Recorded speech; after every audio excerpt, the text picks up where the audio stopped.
Alright, we're live. We live. We are live. We are. Okay. We are live and we are sad to present Kent Hovind to you today. Because Kent Hovind will fuck up your mind if you let him. However, we are joined by the renowned Kent Hovind killer, Pio, Chanel 2. Welcome, Pio. Yeah, thank you for having me, and let's just have some fun. Let's have some fun. So, you want the fun to begin now? Yeah. Yeah, why the fuck not? Now, what I want to make sure... There we go. Well, everybody should be able to see that when it starts. Okay, let's do it. You know, people say evolution is not a bad philosophy. But at the same time, it was Hitler's religion during the Third Reich in Germany. Hi, my name is Eric. In this... Evolution is not a bad philosophy. How funny is that? He goes, evolution is not a bad philosophy. It's straight to Hitler. Yeah. What And the fuck what up? did he say? Like, what was this? The Hitler stuff? What do you mean? Can you just put it from the beginning? Oh, hell yeah. If I can find it, I will do it. Oh, here it is. You ready from the beginning? Yeah. Tell you what I'm going to do. I just want to change the... I want to change the presentation. That's what I want to do. So I'll play from the beginning. And... You know, people say evolution is not a bad philosophy. But at the same time, it was Hitler's religion during the Third Reich in Germany. What? Hi, my name is Eric. In this next seminar, Dr. Hovind exposes some of the yes. I think we will do it like 10 times. I know. I can't believe how stupid this is. So he said, evolution is not a bad philosophy. You want to start it again? First he said, evolution is a philosophy. And then he said, but it was Hitler's religion. Yes. What? I think so. I will have to start it again. What has the one thing to do with the other? Is philosophy religion now? Yeah, well, 12 seconds in is as far as we've got. Yeah, it's so funny. This guy cannot be more stupid. I know. Okay, just for the balls that it takes for a guy like this, knowing he's so stupid, to actually go and say these things. Did you introduce him? Who is this? That is Eric Hovind, the son of Kent Hovind. So we know exactly that he is not guilty of the stuff. What he's saying, right? Yes, he is. He owns. He's like a. No, he owns. So, he when his father was in jail, he took control of everything. Yeah, of course. But what he's saying here, right? It's like, because you know who his father is, you understand why he is talking so much gibberish. Well, because yeah. bad genes produce bad genes. That's evolution. Right. Okay. It's not a philosophy. All right. And it was not Hitler's religion. So, we can just start again. I'm starting it again. Yeah. You know, people say evolution is not a bad philosophy. But at the same time, it was Hitler's religion during the Third Reich in Germany. Hi, my name is Eric. In this next seminar, Dr. Hovind exposes... Hold on. He did. He said atheism is not a bad philosophy, but it was Hitler's religion. Okay, now I'm totally confused. He says atheism is not a bad philosophy, but it was Hitler's religion in the middle of the century. Yeah, but we know that... How's a philosophy a religion? Is that possible? Yeah, exactly what I said. Like before we rewind it, like the second time.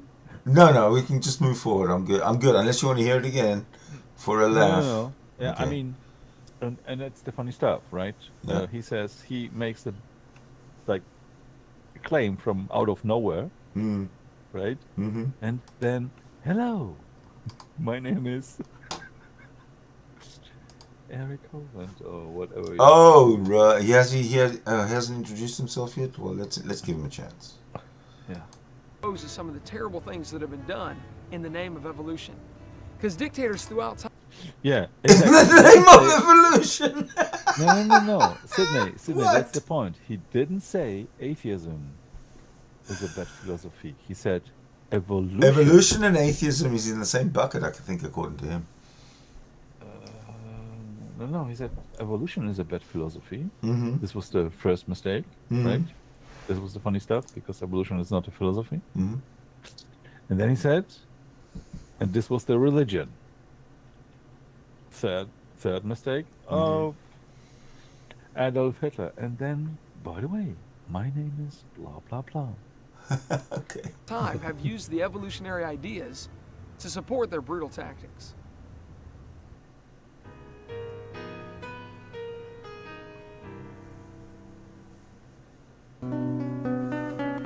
What?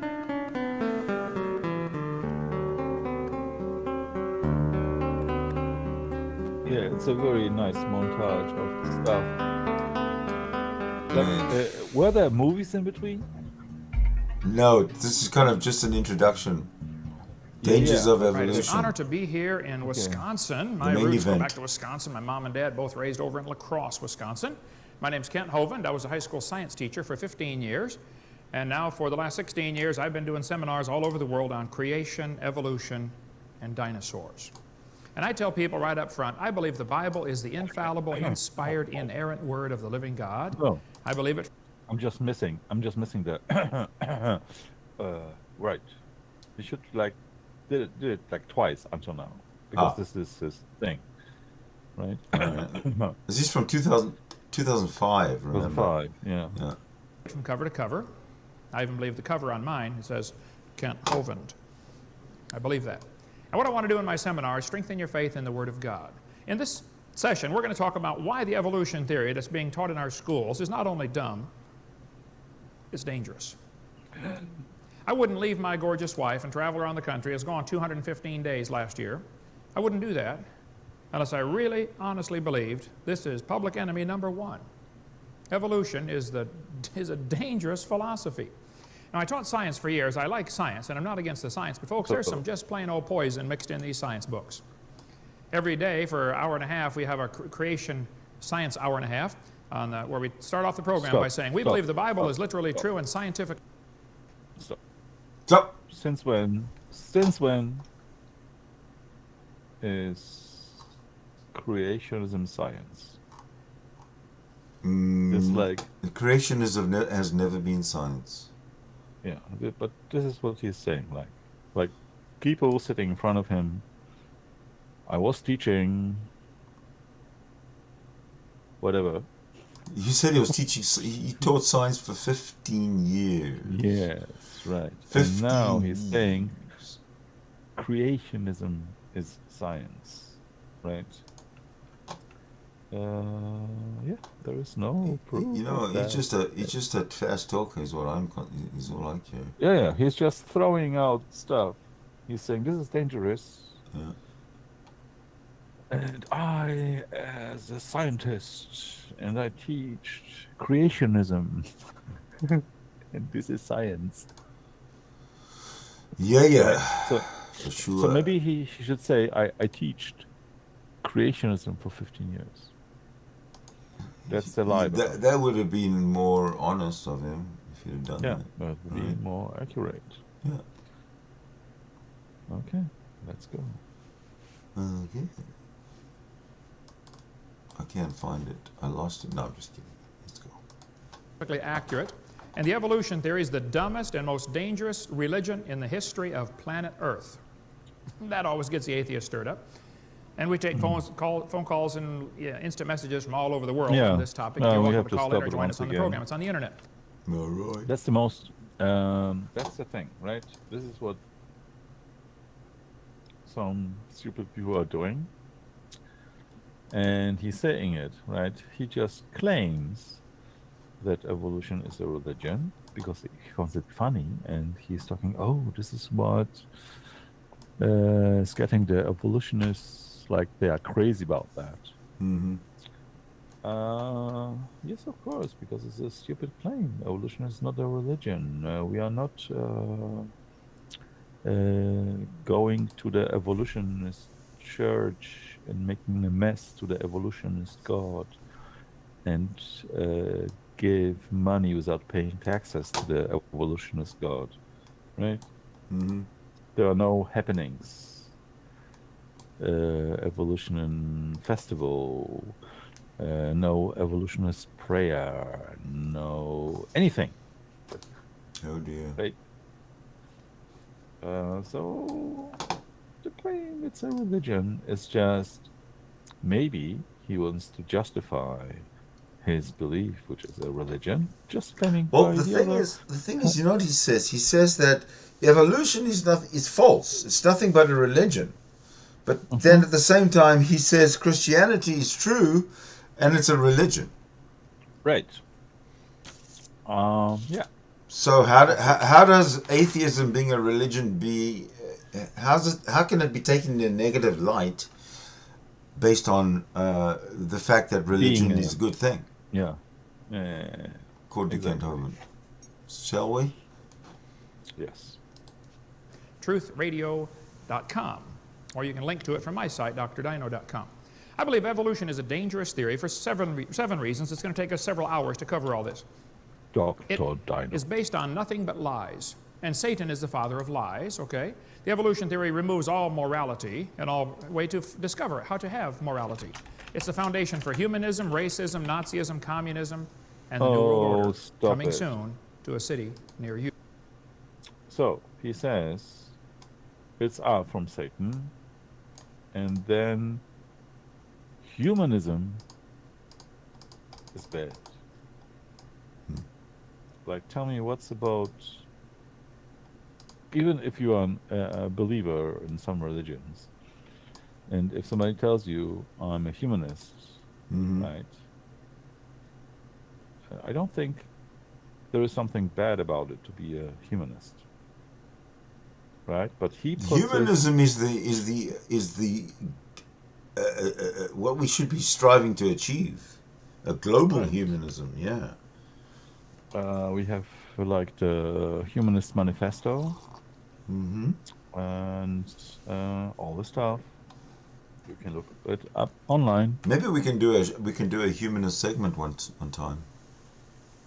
Or I don't mind doing a humanist segment on my own. We could just read out what the manifesto is saying, right? Sure, And it's sure. saying stuff like all people are equal, right? But old And should have people the are same- more equal than others. That's No, what it's it in the should re- say. in the religion it's like that. No, but he puts it in the same, like, he just said ism, right? Yeah. And puts it in the same basket with communism, whatever he likes. Yeah, exactly. He puts an ism on it. Yeah. Schmuck. Yes. You. We'll get into all that as we go along here. In the last couple of sessions, we talked about some of the lies in the textbooks that are used to support the evolution theory. Everything that's ever been used as evidence for the theory has been proven wrong. Oh, well. Get it out of the textbooks. It's a no-brainer. Don't lie to the kids, period. And we showed you how the atheists have rated the different states. Did he say don't lie to the kids? When he lies to Yeah. the kids every fucking day? Yeah. And the thing Alright, is, bastard. so he's jumping from atheism to evolution, right? There Yeah. are scientists which are evolutionists, and when they go to the lab or teaching stuff, Mm-hmm. they're living their religion code outside. there are also religions which agree with evolution. Right? It's not like every religion is against evolution. Even within the Christian spectrum, they would say like God was the creator of the first being. He started the evolution, whatever, right? So it does not mean then that somebody who believes in evolution, like, for example, to some degree, the Muslims believe in evolution, right? I don't know. Except the human evolution, but they believe everything else. Well, the Christians and Jews are the same. It's very difficult because Uncle Kant is a self-proclaimed Christian, and he does not believe in evolution. He believes God created kinds, and yeah, this is it. Because he found it in his little fairy tale book. So let's carry on. States on how well they're teaching evolution, and they think you folks in Wisconsin are doing a lousy job of teaching evolution to your kids. Yay. Keep it up. All right. It's possible to make it Now, full Frank screen. Sure, one of my good friends here, they think you folks in California are doing a Make good it job what? teaching evolution, Frank. Come on. What's that? Is it possible to make the video a little bit bigger? Like there is the thing, like I see that there's an icon which says full screen. Is it possible to click on it? No, maybe not. Oh, I Like think on I the can. video. I think I can. Hold on a minute. Full screen. Full screen. There. Yeah. Better. Okay, but it's, So it's what is it? disappeared. Well, It's disappeared on YouTube, right? I don't know. Rating of evolution treatment in state public school science standards. All right, let me just see something because I can't. I think we've lost the full screen. Has done something, so let me see if I can fix it. Okay. Fix it.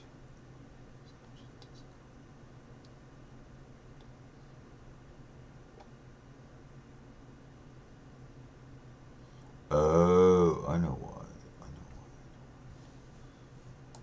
Get rid of that.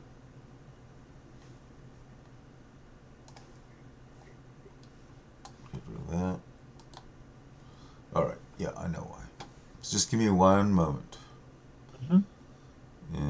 If not, give me more than 1 moment. Give me one moment in time. Yeah, sing for them, sing for them. Yeah. Make them dance. I already butchered it, so. Alright, let me get rid of that one. Who's knocking at the door? Someone's knocking at the door. Knock knock. Who's knock, there? knock. It's our friend Oscar. Hi Oscar. We are watching the famous teacher of science, Kant Hovind. Oh,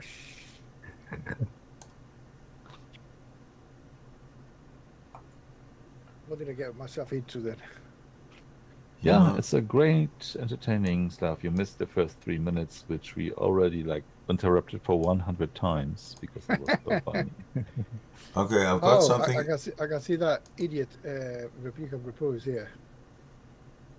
I've got something set up here. Let's see if this helps.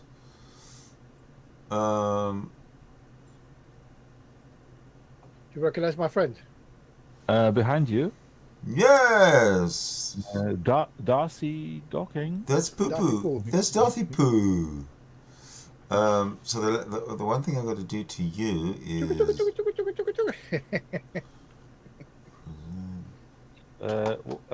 In his hand was it his dog or what was it? What he's holding there?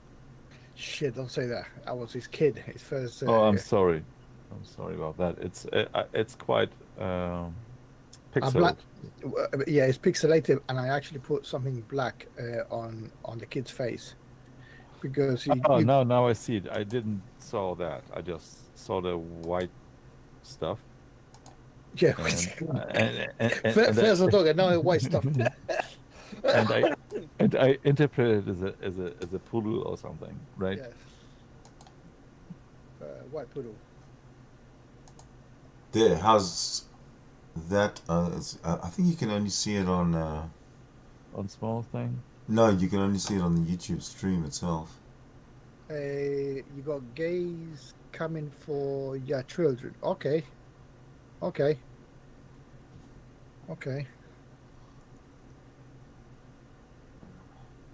Where do you see that? In the main YouTube thing, some gays are called gays coming for your children. Yeah, what's wrong about that? I mean, we know Jesus Christ was gay, right? Right. He lay down with his beloved disciple and stuff, even if it was forbidden. But because he was a cult leader, always the cult leader have special rights. This is how you recognize a cult. So there's a guy in the side chat saying gays are coming for your children, and he says, "What is a strong atheist?" Yeah, that's what I said. Yeah. Doofus. A strong atheist is someone like me who will tell you that God's existence is 0% possible. There's no possibility that a God can or does or ever has existed. That's a strong atheist. Call me a Gnostic atheist if you like. I don't care. So let's carry on with this. Yes. Let's see if it works the way I want it to work. 9:15 UK time. I'm leaving, so in half an hour. All right. So make it good. Make Yes, it good. sir. I want that thing red next time they do this survey, okay? Evolution is not only a dangerous theory because it's based on lies only, it's dangerous because it removes all morality. Huxley said, "I suppose the reason we leapt at origin of species was the idea of God interfered with our sexual mores." Ooh, we don't want God telling us we can't commit adultery. You know, Joseph Stalin ordered the execution of 14,700 Polish officers, prisoners of war. No, it's like Why would you it's execute like we have to prisoners stop of it war? I again. mean, what No problem. This guy is talking nonsense. No Right. way. Yeah. Because of our evolution, our moral systems are changing. Mm-hmm. We are capable of reflecting what we've done in the past, what was wrong, Mm-hmm. and come to new conclusions. Mm-hmm. Like at the beginning, we had like tribes. No, it starts smaller. Like villages were fighting against other villages, so killing the other village was nice. But then they realized, oh, the more we talk with each other, then that's better and safe, more safe for everybody. So then you had tribes, right? And so you have like a tribal ethics or morality. And over time, we now today realized we are living on the same planet. It's not tribalism. It's like, oh, we are all the same. We are living together. We should respect everybody, right? Okay. So evolution also sets up new morals, and because we are evolving, our morals are changing. It's something good. We are not anymore believing that slavery is, for example, good. We know it's bad, no matter what, right? Except some religious people who still think slavery is good, right? So he's talking total stupidity. Yeah. Okay. Yeah. Continue. happened to the Geneva Convention, you know? Why did Hitler kill 6 million people, at least, maybe more? Why did Pol Pot of the Khmer Rouge kill 1/3 of his entire population? I mean, 1/3 of all the Cambodians were killed. Why? Why were the Aborigines treated like animals? They were rounded up and slaughtered. Every single Tasmanian Aborigine was killed. Kip Kinkle said, if there was a God, he wouldn't let me feel the way I do. There is no God, only hate. What happened to Kip Kinkle? Well, in 1998, Kip Kinkle walked into the cafeteria, shot 50 rounds from a semi-automatic rifle, 26 students injured, 2 killed. Later, the bodies of his parents were found in his home. He was arrested, taken to police headquarters where he attempted to murder a detective during his initial questioning. Almost right after the shooting, 5 more students within the Springfield School District in Oregon were arrested for threatening to murder students. One elementary kid shot 5 of his classmates with a BB gun. If there's a God, he wouldn't let me feel the way I do. Well, maybe if Kip Kinkle had been learning, hey, there is a God and he loves you and he's got a plan for your life and you better do what he says, maybe he wouldn't do that kind bullshit. of thing. Could it be that what we're teaching our kids is And he's got violent killed the crimes whole have increased nearly fucking, 1,000% planet. since I was a boy. It doesn't matter what they say. I remember the days when you did not have to lock your house. Anybody remember those days? Yeah. There have been 29 school shootings in America since 1996. I've got a list of most of them here. 29 school shootings just in the last 10 years. What has happened? Why are kids and teachers being killed and parents being killed by students? Man, when I was in school, you got in trouble for throwing spit wads. 10 teachers, 48 students have been killed, 7 wounded, and 107 students wounded. 7 teachers, 107 students wounded. Dylan Klebold at Columbine High School and Eric Harris made a videotape before they did the shooting. Well, On the tape, they're talking about a football player. They said he doesn't. This is kind of like he's putting some data out there and saying, oh, within 10 years, what was it, 100, 200 people died? So, I'm living in Germany. There was a 30 years war between the Catholics and the Protestants. Mm-hmm. Thousands of people died because of that. Right? So it'll be like, according to his data, 300 people should have died within 30 years. Mm-hmm. Yeah. In Germany, because, but I don't like to play like because now I'm doing the same game what he's doing. I'm just pointing out how fallacious is it to just pick some data, pick some statistic, because statistics can be explained by everybody to their likeness or knowledge or agenda, right? Yeah. And if I do the same, what Kent Hovind is doing, right, my numbers will be higher than his. So I should be now right. Okay? I'm just pointing out, yeah, there are always, like, it's happening in America. You have to look up how many citizens America has. And there'll be always some crazy people doing some bullshit. Mm-hmm. Right?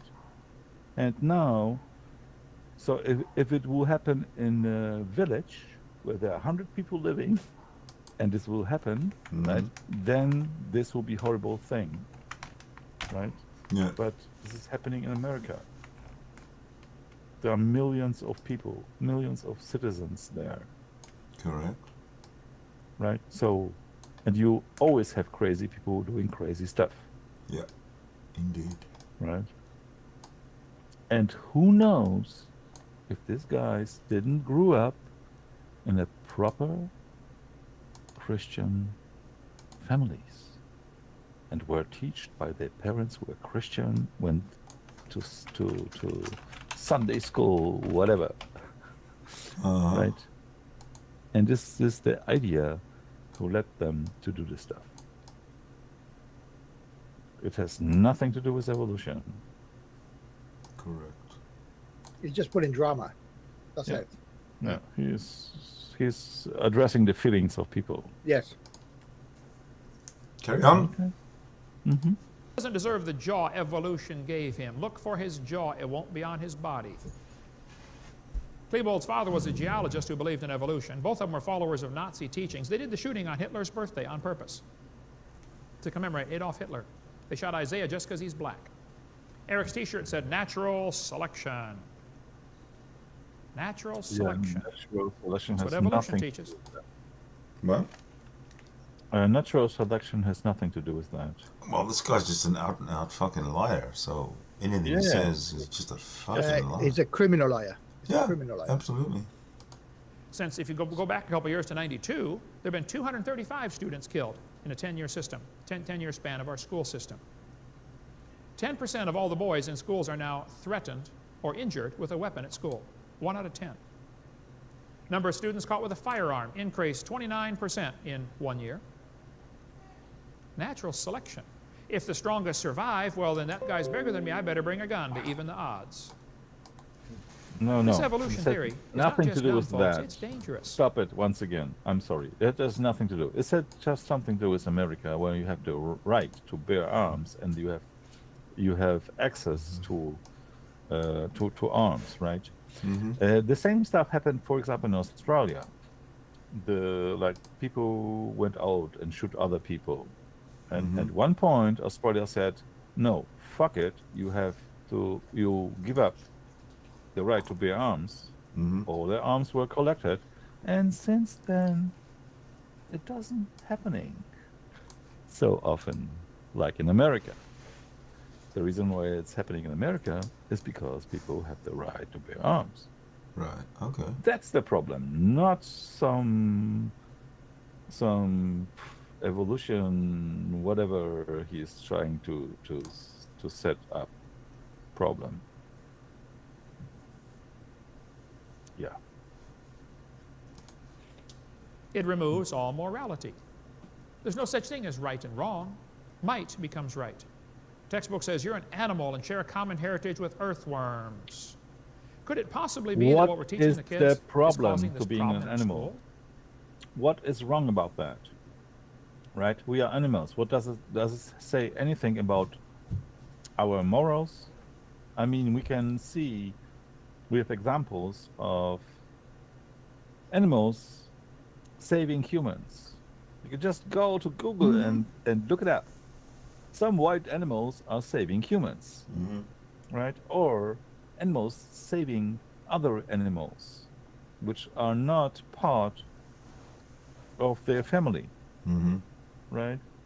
So being an animal is nothing wrong, and he's just posting it like, yeah, we are animals, and he's sitting with, yeah, we are killers because when we are animals, it's just stupid. You shall know the truth, and the truth shall set you free. Satan's got a plan, and God's got a plan. God's plan is to fill his creation with people, obey his laws, live in peace, use the preaching of his word to win souls. Can you believe that? I know, it's hilarious. God has a plan, and even if you be a religious guy, think about that. Yeah. God is the one who controls everything what's happening. Nothing happening without his will. He is the one who created Satan. Satan can do anything without the approval of God, right? Of course. So Satan's plan is God's plan. And also Satan, that he knows it in advance, which is fucking Right. worse. right? He lets it happen. He gives the Satan the rights, and if you carefully read the Bible, right? Satan killed in the Bible 4 people. Everybody else is on God's account. Why did he kill 4 people? There was a bet. And the people with the money? There was a bet between the devil and God, and Yes. that they make like a bet. I think it was Job or something like that, right? And the devil said, "I can kind of bring people from the right path," and God said, "No, you can't." And devil said, "Yeah, but please, if I can prove it to you, then I have some rights. Please allow me to kill his wife or his son, whatever. And God said yes, because of the bad. And this is the God created Satan. Yes, but the Satan has no rights because Kant's saying there's a devil. He has his plan. This plan God does know about, and the devil can do stuff against God, and God can't do anything about this. This is how stupid it is. Even if you be a religious person, you have to think about that. Yeah. This concept is totally bogus. He's saying that Satan has more power than God, and if you're believing that Satan has more power than your God, then your God is not a God. Pretty easy. Yeah. Okay. And go to live with him forever in heaven. Satan's plan is to reduce the population to 0. He hates humanity. Exactly the opposite of Christianity. He wants to promise secret knowledge so that you can learn something that nobody else knows. That's what all the lodges promise too, by the way, some kind of secret knowledge, all right? Use the teaching of evolution to get people to accomplish his goals and have people go to hell forever. Satan wants to Evolution is reduce not the a population. secret knowledge. The Bible says all things were created by Evolution is only for the ignorant. Yeah, maybe, but this is how his word choice is, right? Yeah. The bad people have secret knowledge. Yeah. Blah blah. Yeah, the Illuminati. Where you don't have access to the knowledge what evolution is. So why he is saying there is secret knowledge, and he says then evolution in one sentence. This is it, right? It's just so pathetic. Yeah. Amazing. by him and for him. God made a beautiful planet, beautiful garden, and said, hey, fill it with people. First thing he said to Adam, blessed him. Said, be fruitful, multiply, replenish the earth. Go fill it up. It's a blessing. It's the first mention of the word blessing. Blessed. Adam lived 130 years and had a son named Seth, and then he lived 800 years and had sons and daughters. Hebrew tradition says they had 56 children in that first family. I don't know where they get that number, but man, in 800 years, you could have a lot of kids. Yeah, from You the got same nine, and how from the many same years, brother? family. Yeah. 17 years, AKA 9 kids, incest. every 2 years. 800 years, you could have a family of 400. Wait. What was, how old he was? He said 100, how much years? 100 plus. 100 plus. How many children? 60 something? Well, it could be with multiple women, but that's technically, but it's missing a big factor, absolutely fucking big factor, and this is due to ignorance of women's biology, right? It's called menopause, right? Yeah. That's one this fucking prick doesn't know. Yeah, and Right? And he's imagine. been married 3 times, so he doesn't know. What Oh, the fuck okay, he's doing. okay. Let's say imagine, and so his wives has to be like the reproducing children-bearing machines. Yes. Right. Yes. So imagine, so the kids should come every 9 months. Yes. How can a woman, like, giving birth, feeding the child, right? Mm. Then fucking simultaneously, and then still feeding the child, right? I mean, this is. I don't know. It's if it says in the Bible that it's possible, then I guess it must be. Yeah, of course. They also said, like, there are many Christians who are saying, yeah, incest was not unlawful, it was normal, it was okay in the beginning, right? Well, they have to justify that, right? Yeah, of course. They have to justify that because there's no other people.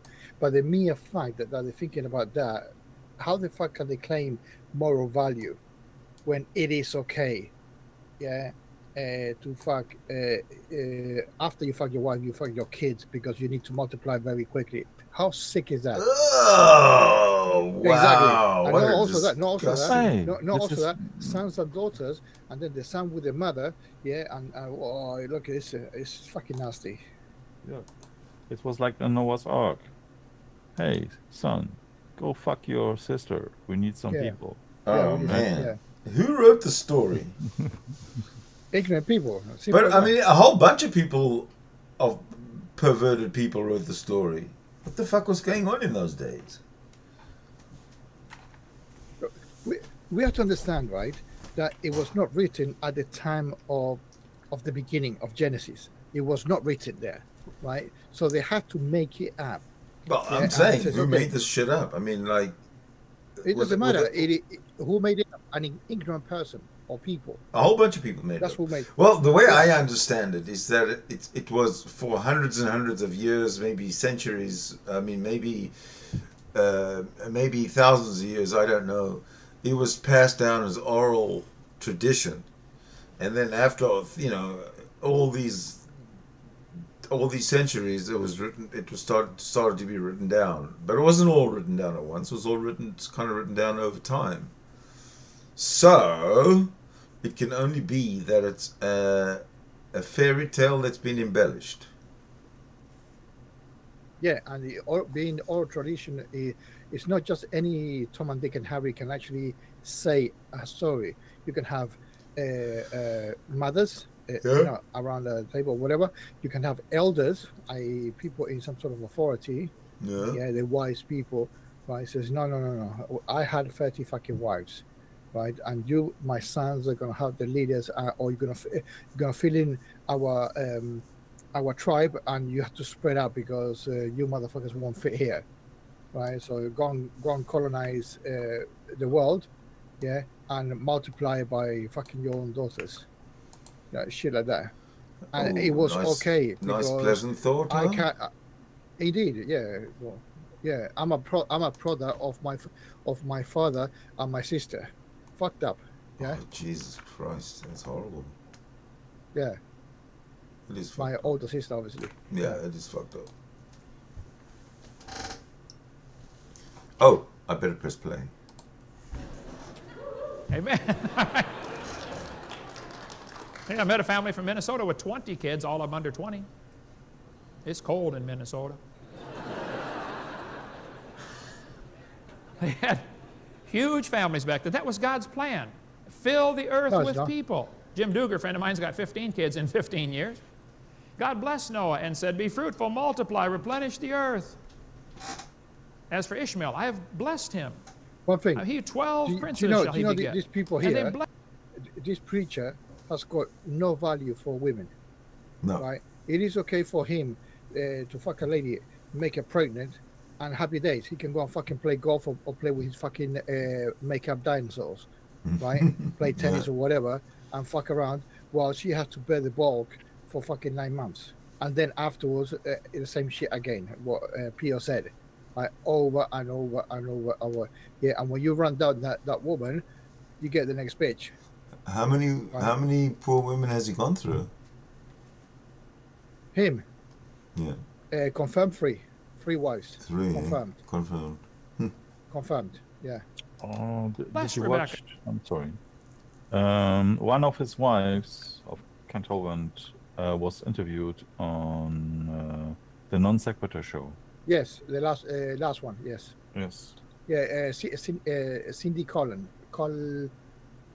Cindy Lincoln. Cindy Lincoln. Correct. Cindy Lincoln. Oh. She brought some stuff up, and she wrote in a comment, "No, she's just hysterical, and if you don't want to know the truth, come on my channel and discuss me." Blah blah. Bullshit. And said, be thou the mother of thousands of millions. Oh, now that would be a little much, okay? But I could see a few dozen, okay? Children are an heritage of the Lord. See, God's plan is to fill the earth with people. Satan wants exactly the opposite. Bible says God formed it to be inhabited. Very different in that pre-flood world. We covered that on video 6 of our Blue series. God saw everything and it was very good. That's perfect. That's the way I want it. Satan's plans put it back to 0. He wants to reduce human population with reduced birth rates by abortion. RU 486. By the way, interesting. In the military, when they want to throw something away. I'm sorry.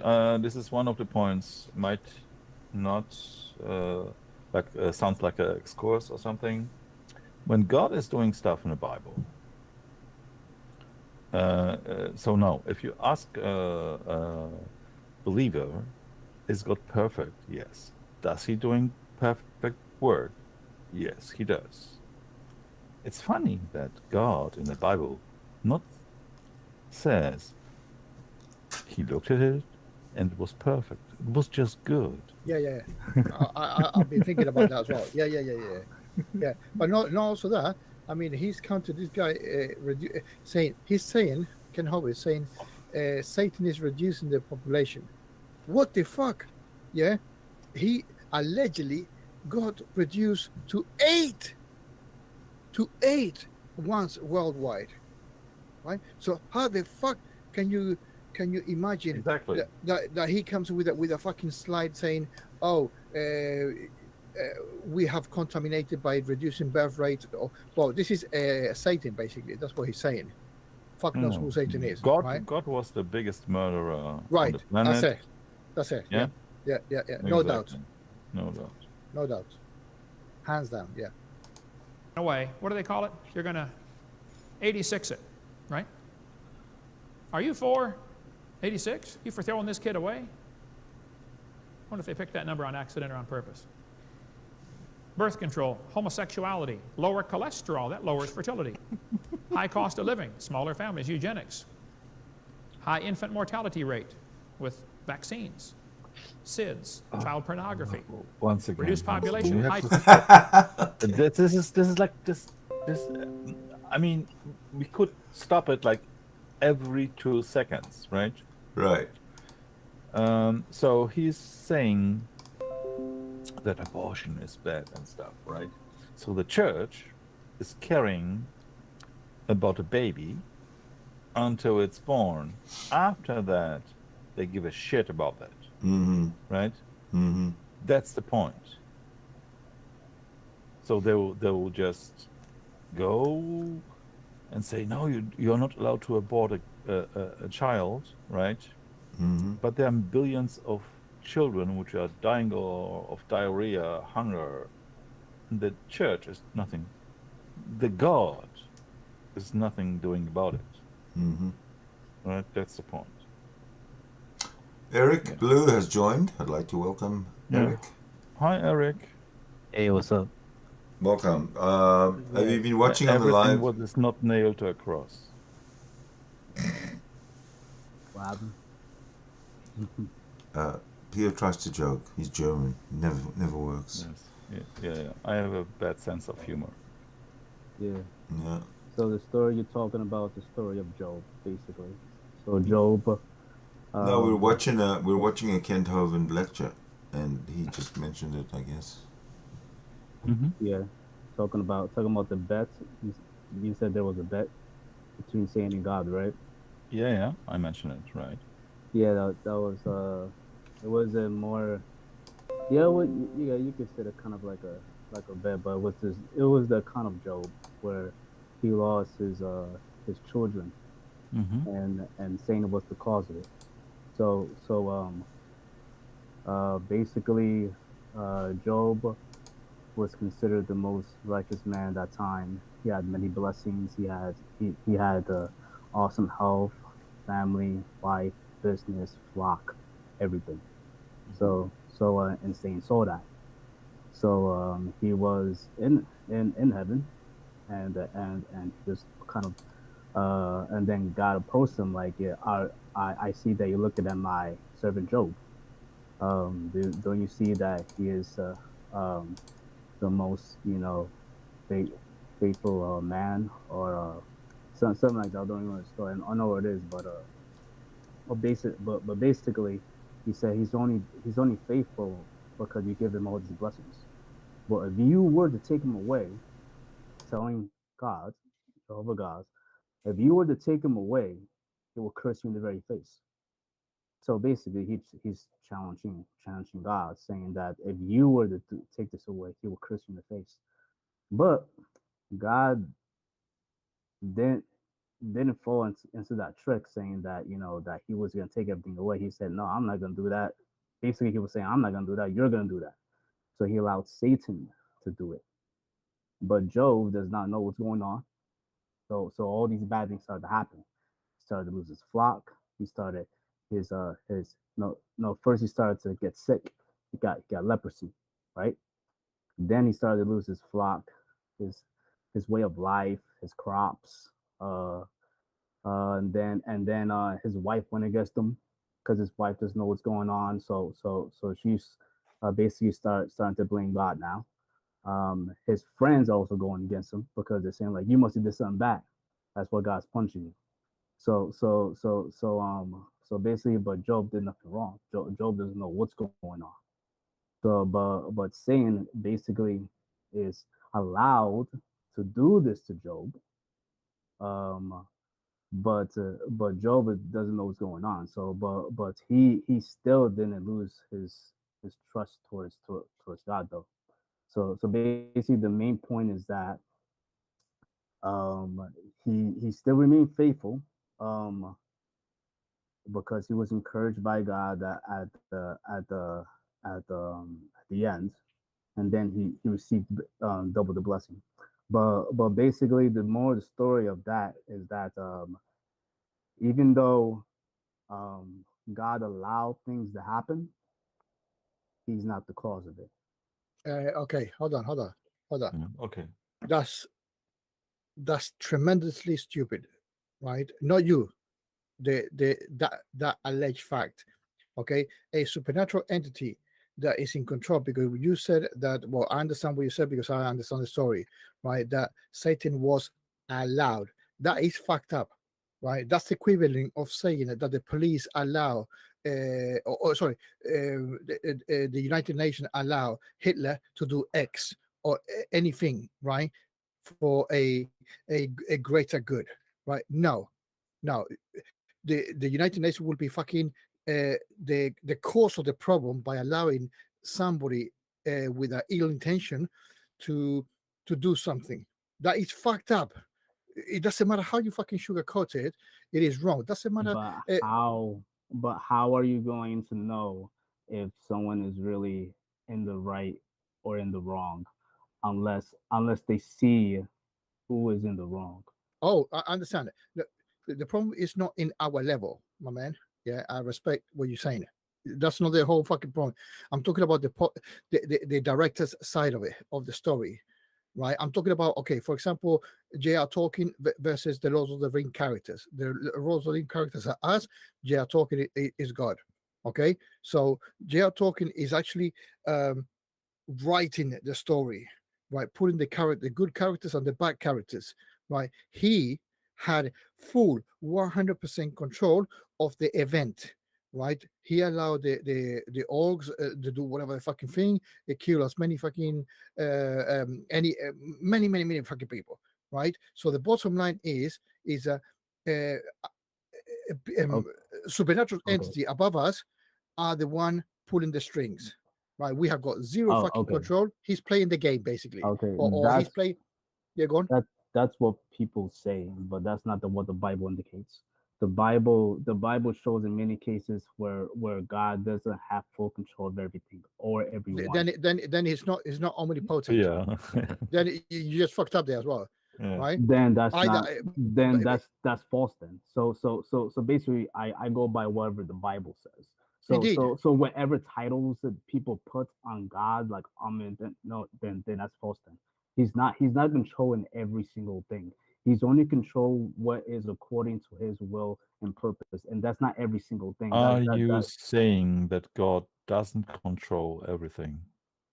That's 100%. I'm saying. Well, so cannot be a God. He is then not omnipotent. He is not all-knowing. No, that's a title that people put on him. So a God doesn't need to be that in order to be a God. That doesn't make any sense. So it doesn't make sense. I thought that this is the characteristics of a God. Attributes. So if you tell me that your God is not all powerful, and I will go to another religion, quality. Yeah. and they tell me that their God is all powerful, then I know your definition of God is very different of their definition of God. But omnipotent and powerful, two different attributes. That's not the same thing. Once Well, again, okay, please. call it all powerful, all knowing, yeah, and all See, all knowing is different from what you're talking about. See, even though he knows what might happen, he could foresee it. no, not might He happen, could- will happen, because everything is done by the will of his by his By his will. yeah, by That's his will. what people say, but that's not the actual facts in the Bible. Right, Even though okay. he knows what's going to happen, he's not the one who's just the cause of it. That's what the story's about. The story is to tell people. No. You make fine. You're making your own Bible then. I'm not making my Bible. I'm not making my own Bible. Nope. No. That is facts of what the Bible relates. Actually, well, funny, that's the first time I've heard that type of version, right? Oh, that he's okay. got that he's got partial. But what you're saying is got fucking partial powers. That's not partial. That's control. So someone that doesn't have control and this can't control what he can view or see or anything when it comes to that he has to control everything and he has to view everything. That's not control. Well, someone who omnipower, omniscient, omnivelable, whatever. Listen, the idea is Genesis 1:1. He done the whole fucking thing, right? So let's not undermine his power, right? Whoever can make the whole fucking universe, my respect, right? And then you're talking about petty things like, oh, I don't know what he's gonna do or what he's not gonna do. You know what I mean? You're minimizing. I'm not minimizing anything. He has control over it. So of all. You are contradicting yourself. Exactly. No, I'm not contradicting myself. He has control over his own unlimited power and his own unlimited attributes. He has control over it. So that shows he has. No. That is all unlimited. control of his unlimited power. I got control of all my unlimited power. So I'm exactly the same as him. Listen to what he's saying. All of his unlimited power. Fucking right. Yeah, then he's not all powerful. I didn't say limited power. I didn't say limited power. He has control all over his power. He has control over all his power. I said unlimited. I didn't say limited. So it's unlimited. Unlimited power. So he has control over it. So he has control over what he sees, what he knows, what he does. Has he control over the future? Does he have control over seeing the future? Yes, he does. So he knows everything. Basically, that's what I'm saying. He chooses to know everything. It doesn't matter how he chooses. You know what I mean? He cannot choose. Proof. No. Your God cannot choose. I can show it to you. The Bible was written by men. The Bible was written. That's a story. That's J.R. Tolkien writing. Yeah, they are authors writing a story about a character or characters. It's technically it's hearsay. When you say God did this or Jesus did that or Mary did this or whatever, you're talking about what the character wrote. Sorry, what the authors wrote about the characters. Let's forget about the Bible then. Let's forget about the Bible. Let's forget about the Bible. No. All right. I would like to say this too, but I don't want to like we are bashing. No, like, yeah, okay. I don't want to make Eric feel that we not let him speak. My apologies. I would like also to say something to do, but I have now a feeling we are going away from the job story and why we mention it. So there are two possibilities now.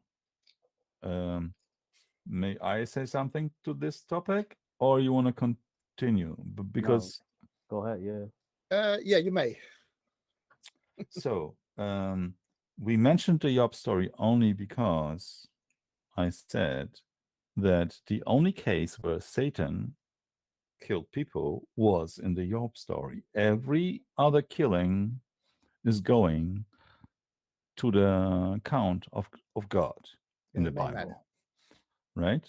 This is why we mention it. We didn't talk about how Job is feeling or how Job was seeing it. We just mentioned that the only case in the Bible where Satan, the bad guy, killed people was in the Job story. Every other death is on God's account, right? And now you are telling, and this is the reason why. This is the first part. The second part, you mentioned kind of that there is something else which happening, which God doesn't know, or something like that. And to prove you wrong, I will say stuff like that. Before the creation, God knew, according to the Bible, you can correct me if it's not the case, but I will think so. He knew, before he created the world, he knew already every possibility how he would create this world and the outcome of it. And he chose exactly the way how he did it. So he knew that the result of his actions will cause this and that before they even happened. So he is the controller of everything what's happening. There is no way that something is happening without his approval, without his will. And you are telling us, there are things happening like against his will. How is it possible? Because of free will. So basically, when he created Adam, when Adam was given the job to name all the animals, it was something that God wanted to see what Adam would do. Oh, you're going to the Adam side.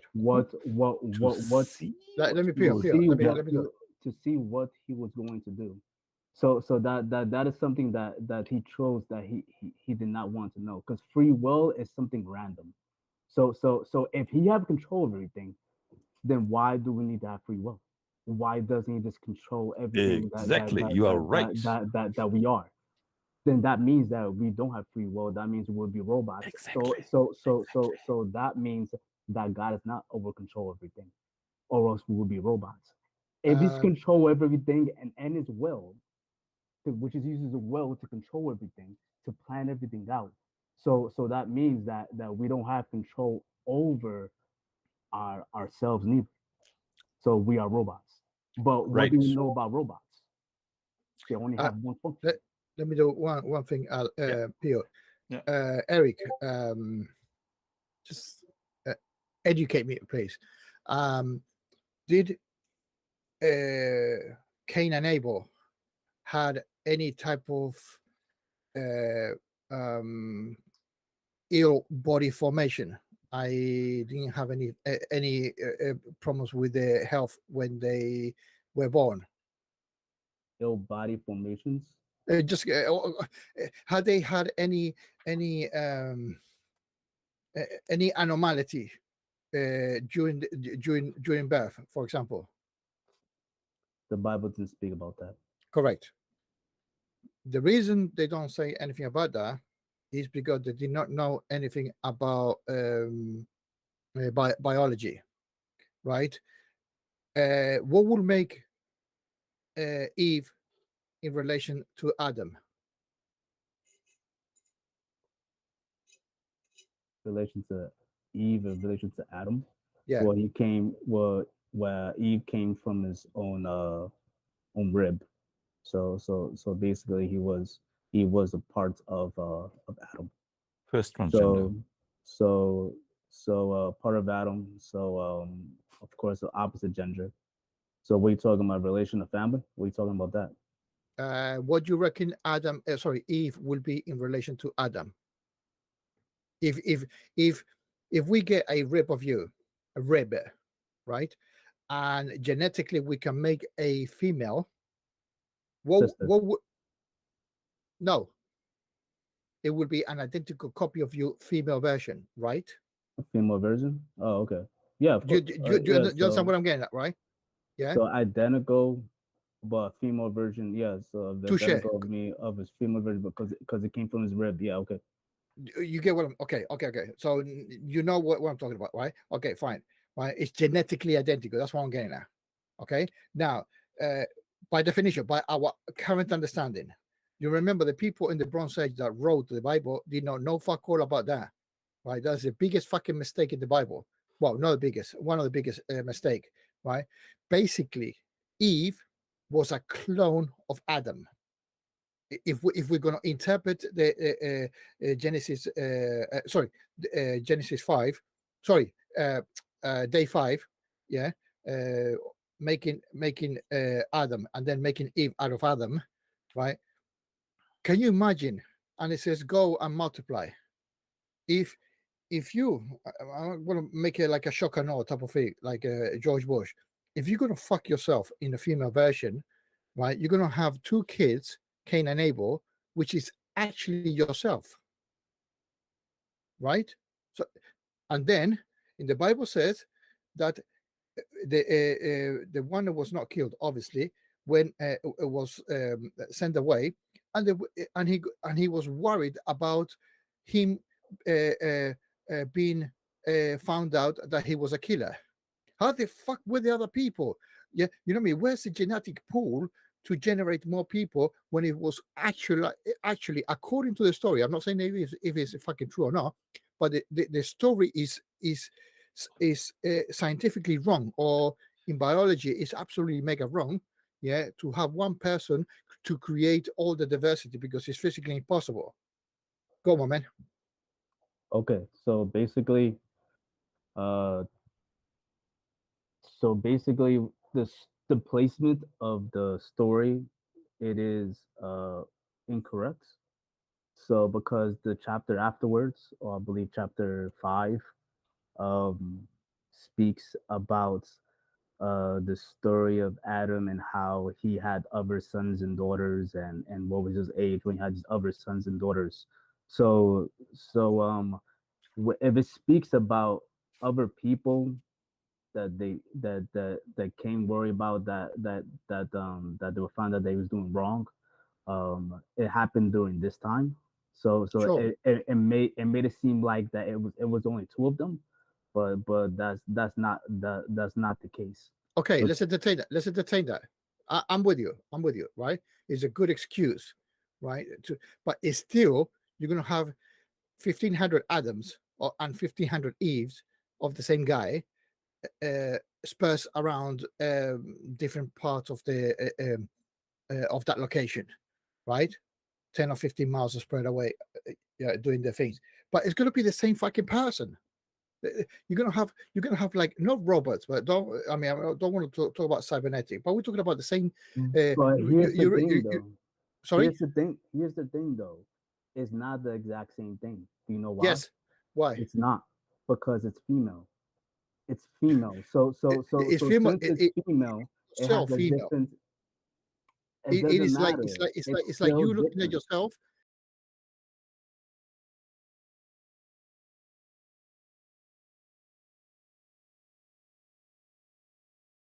Now you're trying to Okay. now you're trying to push it.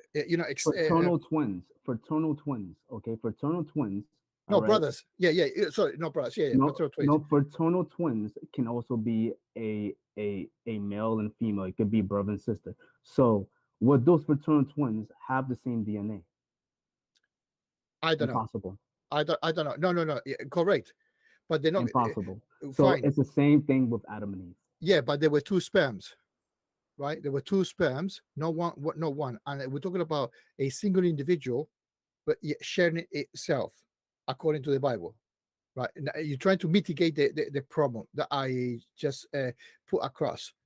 Okay. But the thing is that God grabbed the rib, right, from Adam, and then he started to create the woman from that rib. So even though the rib was from Adam, is just to show that a part of Adam is definitely in the woman, which that's why we can identify. So okay. So this is what you're trying to say, to trying to go around the problem. So the only thing that this woman has got different is that one of her ribs is his DNA. The rest is her DNA, totally different, right? That's basically what you're 100%, because she's opposite. She's a woman, so she's opposite in every way. except for that run rib that she has from Adam. No. Now you if you look at yourself in the mirror, it is you in the opposite, but it's still you, right? No, it's not me. It's not me because because I'm a different gender. I'm totally different. So even You're though genetically identical. The only thing you got is impossible because I'm female. I can't if I'm the opposite sex, I'm not gonna be of the same of the exact same DNA. There may be some certain similarities, but it's not gonna be exactly the same because I'm the opposite of you. Even though we may be related, I'm still the opposite of you. It doesn't matter related or not. We still have two different. Okay, you're not technically opposite. You're just female. Yeah, it's not like opposite. Men is not the opposite of women. It's just a gender, right? Yeah, one has got one thing dangling, the other one has got a fucking hole. Right, that's it. Right, and a couple of teeth or whatever. Yeah, right? we are part of the same species. I know that we're both human, but we're still opposite when it comes to gender. So and when it comes to DNA, like I proved the fraternal twins, male, female fraternal twins, they have different DNA. So it's the same thing with Adam and Eve. Yes, if we got different diversity, sure, I am granting you that. But the starting point is not different DNAs. That's the whole freaking point I'm getting at. That's that's what you're saying though. So why you're saying that God is doing that? That's your proposition, that you're saying that you think that God is doing that. But I'm saying that no, he didn't do that. And there's proof in that because how everything was spread out. No. You're stealing our concept of evolution to justify that, right? I just gave you a Iron Claw version of Lucy, right? Are you saying Lucy could diversify when she was actually a fucking clone? Have you ever heard of her, mitochondria Eve? Yeah. So what do you know about mitochondria Eve? That you got the men's version and the woman's version, right? That's what separates us, right? Well, just Eve, one fucking letter, right? Eve, but we're talking about the woman, yeah. Yeah, I understand, but let's, even if you put a fucking okay, the letter makes the woman, right? But what you can have twins, males and female. Right? Yeah, twins, male, female. That's correct. Right. So why not can have the same DNA in the God version? When imagine those two twins being in a grown up, because allegedly God made them grown up, right? Or adults, whatever, or teenagers, doesn't matter. Because right? the evidence doesn't show. Because the evidence doesn't show that. Well, it's not the evidence. It's people wrote. Do you understand what I mean? Yeah, you're taking it literal. What ignorant people wrote at that time or in the Bronze Age. All right, so I'm going to explain what mitochondria Eve is. So the mitochondria is used in order to figure out your heritage or your ancestry, to go all the way back, and that's where you get the 20, what is it? Me and 23 and also like the ancestry and all that stuff, and they use women for that. So basically they decided to take this ancestry back all the way back, actually taking the mitochondria from different types of women from all parts of the world, in order to see how far back they can go, and to see if these women have the same ancestry mother. And what they discovered is that all of these women that they took this mitochondria from, all right, they discovered that all these women going from as far back as they can have the same ancestral mother. Sure. So that's why it's called the mitochondrial Eve. Yeah, but it's still evolution, my man. Yeah, thousands of years ago. No, evolution believes that there was a group, of women Population. Yes. Yes, there was a group of women. It doesn't say that there was one. It says there was a group of women. Sure. So, So where's a group of women? Where is a group of women in the Bible, in the Genesis account? You're not understanding what mitochondria Eve is. No. But say. you're going from now to the past. I'm starting from zero. Yeah. You try to you try to use evolution backwards. I want to go to year zero, or when your God made Adam out of mud, right? If that's a thing, and then a few days later he was a fucking grown up man. Well, not a few days later, in one day he was a fucking adult, or in hours, because then he had to name all the animals on everything, and he got pissed. I said, listen, I'm going to give you a bitch, but it's going to be your sister. All right. Well, I'm going to talk about that in a minute, because the world was not literally made in 6 days. I'm going to talk about that in a minute, and how the Bible supports that what's in the world. That the world was not made in 6 days is I'm going to talk about how it does support science and history, how the Earth is billions of years old and all that stuff. So anyway, I'm gonna okay, so the Bible speaks about there's one woman that's the mother to all of mankind. That's what the Bible says. Evolution says there was a group of women that started up first. Mitochondria, the research of the mitochondria Eve is saying that all these women that they examined had one ancestral mother. So what is that proving? The story that there was one mother, or that there was 5 mothers? So you say it was one Homo sapiens, sapiens sapiens.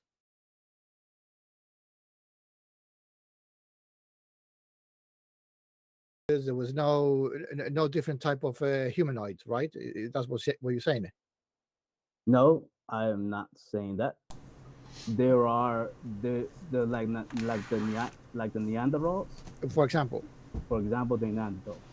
No, those are separate from us Homo sapiens, which are the humans. Evolution. Those are separate. Yeah, evolution had figured that one out. Right. Yeah. So those are separate. They're evolutionary separate, right? They did not make it. They did not make it to the game. Yeah, they weren't created as Neanderthals. They were just evolved into Neanderthals and crossed paths with us, and they disappeared, and we didn't. Yes, because we were smarter. So basically, yes. Some of us.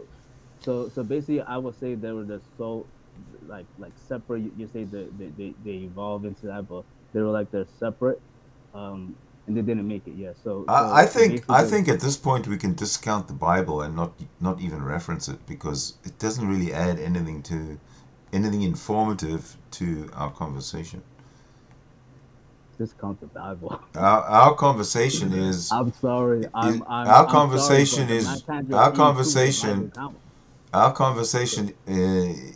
centers or focuses on the fact that there is no God, that God doesn't exist. So what the Bible says is irrelevant, because there's no God for the Bible. Hold on, I'm talking.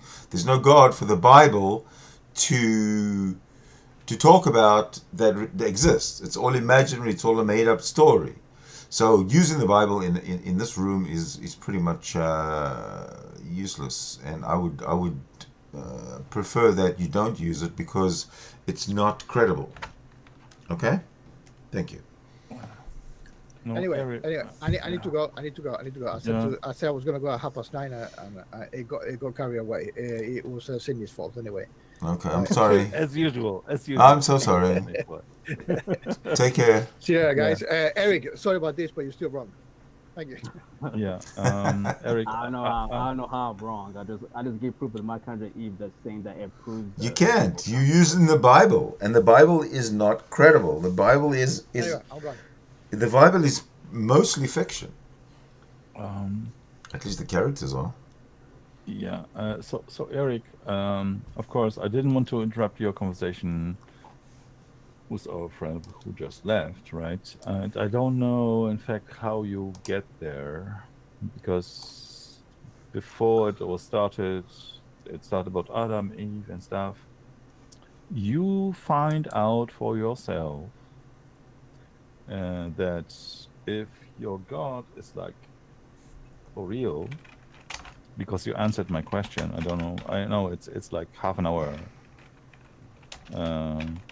there when I ask you this question. If your God is all knowledgeable and all powerful, and I make you the example that he created because he knows all the outcome of his actions, right? He created the world in a specific way because he wanted to, right?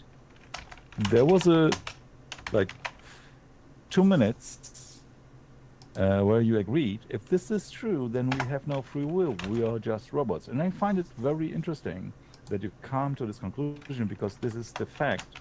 If your God would exist, it will be exactly the fact, right?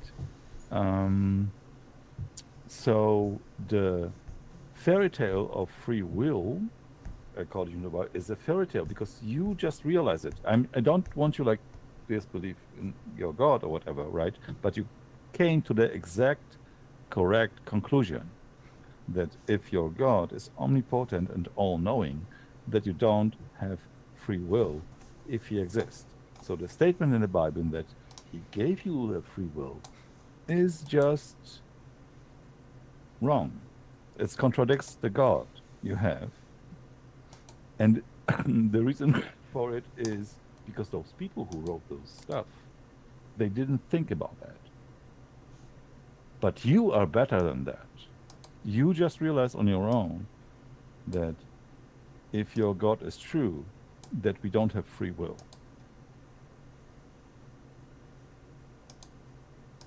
So the thing is that I'm disagreeing with people that say that they think that God controls everything, controls Right. everyone's lives. That's what I'm disagreeing with, because Okay, that's you not, disagreed, that's, but you agreed to the, okay, I know that you are disagreeing with this point. I understand that you are, because the Bible says God gives you free will. But you agreed, so, okay, I will rewind, and you tell me at which point I'm wrong, okay? Where you start to disagree, right? I'll give you, like,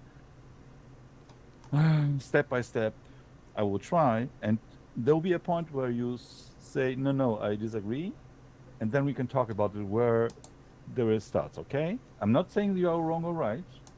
I will just start from the beginning. So God is all-powerful and all-knowing. You I agree. Okay. So before the creation, he knew all the possibilities in which he could create the world. You disagree?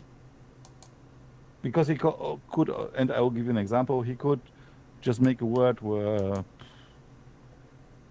flying horses are flying through the sky. That's all. He could do it.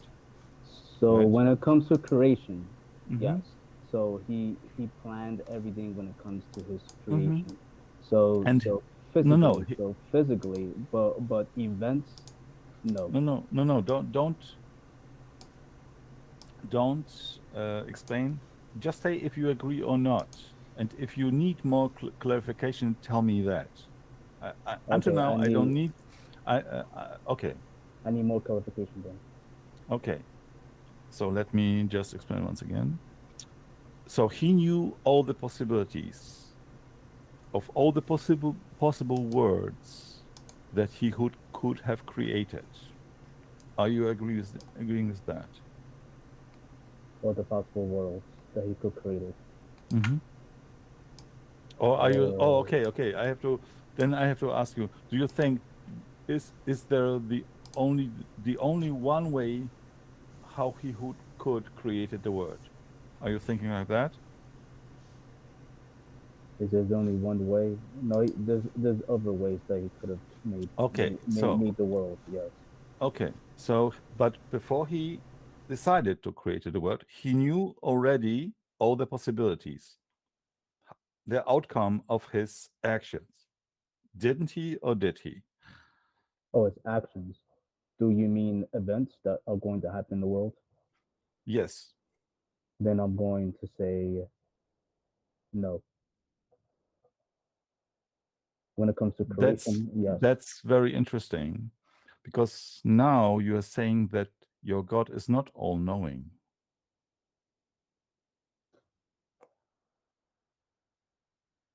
Do you see prior to creation? Yes, because you're saying he cannot know all the outcome of his actions. I'm just No, basing he on your is answer. no, he has the ability to. So even though he's all knowing, he has the ability to turn it off. He does. He if he's all knowing and he doesn't have the ability to turn that off, Where is he all powerful? yes, of course. Also, I mean, I'm just going with the definition. So I'm not a theist, right? Okay, I understand I'm that. just going with the definitions what I've heard from theists, Okay, right? I understand. Okay. But if he's all knowing and he doesn't have the power to control that, then is he all powerful then? Yeah, and according to mine, if you asked me, there will be a contradiction. Yeah. Basically, if he's all powerful and all knowing, and if he doesn't have ability to control that all knowing, then he's not all powerful. So basically, No. he has the ability to control that.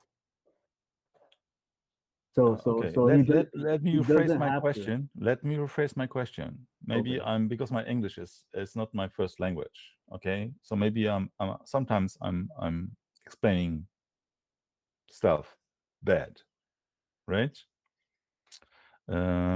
So before he created, because you already agree there'll be for him it will be possible to create other words, not exactly like this one. He could create something different. So my first question was, before the creation, he knew already outcome of everything, what will happen in the future if he will create such and such word. Did he know that, or did he not? I would disagree because he will have the possibility of knowing. Can you explain the last part? Because I didn't understand the very last part. He has the possibility of knowing. Did you say that something like that?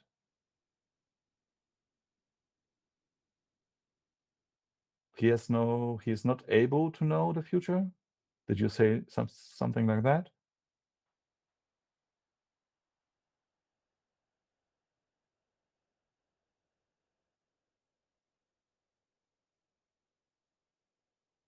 Are you still with us, Eric?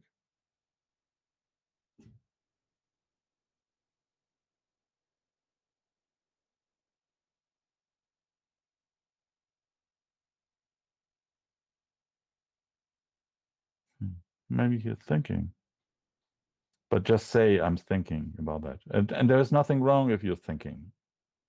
I'm not here to like corner you. I'm just trying to understand. Oh, he's gone. Yeah, because maybe let's just wait. Maybe he has problem before we make a judgment about that.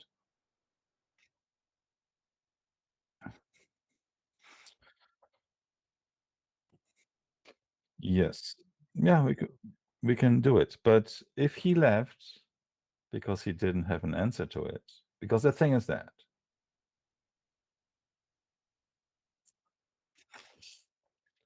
yeah, because if you try to say that his God doesn't know the future, he is not his God. He is not a God. He's not all-knowing. What I try to get him at is that if his God is all-knowing, he knows all the outcomes. And at some point, he decides to create the world in a specific way where we are existing, right? He just prescribes everything what will happen in it, right? Because nothing can happen without his knowledge. So the notion of free will is a joke, right? Everything is happening to knowledge of this God.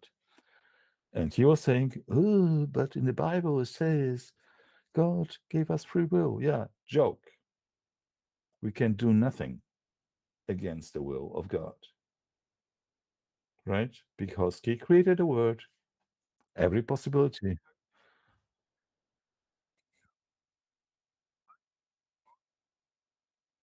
Mm-hmm.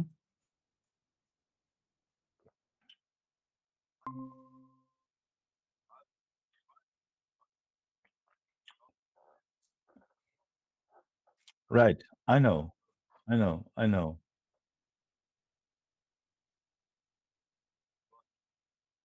Okay, we can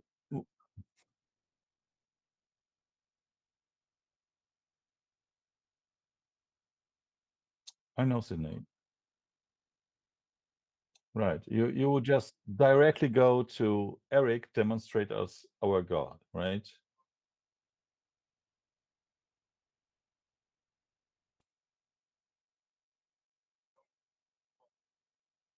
But right, but Eric joined because we talked. Hi, Eric. But Eric joined because we were talking about Europe and we were watching this Kent Hovind video. And then we got about this discussion to Bible, blah, blah, blah, right? And of course, we can just forget all my questions. Because, in fact, my reasoning was to show that to Eric that his God doesn't exist, right? But we can, of course, change it and ask directly, Eric, can you demonstrate your God, right? I could demonstrate God through logic that there needs to be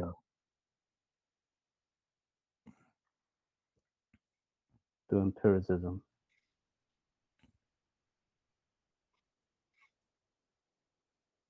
You're trying to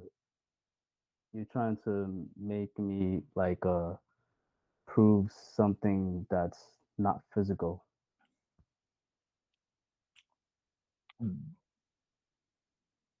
Are you saying that there is no possibility, there is no experiment to prove your God, Eric? Because I can think of an experiment. There's a see.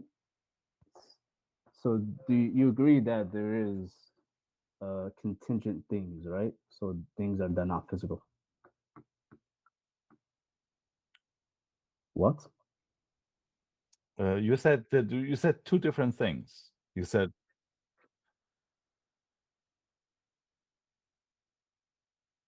okay, I understood not physical. That's okay. Wrong. I was wrong. No, no. He asked if there are contingent things. This is what he asked.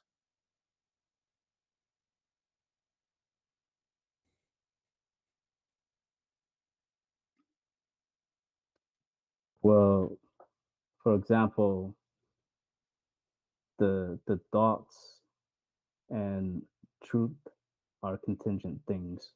They're not physical. But we know they exist and they yeah,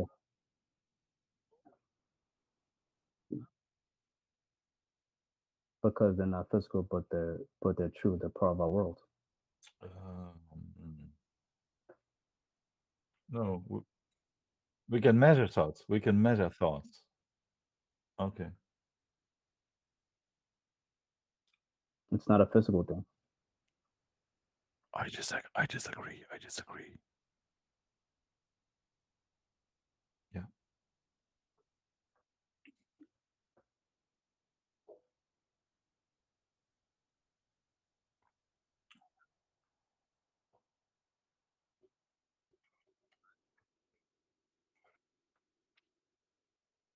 A truth is like basically like a like a rock is a rock. That's the truth.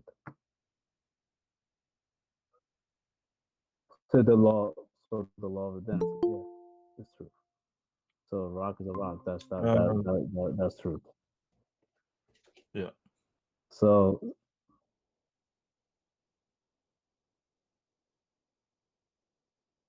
Frank, hello. Why he's muted?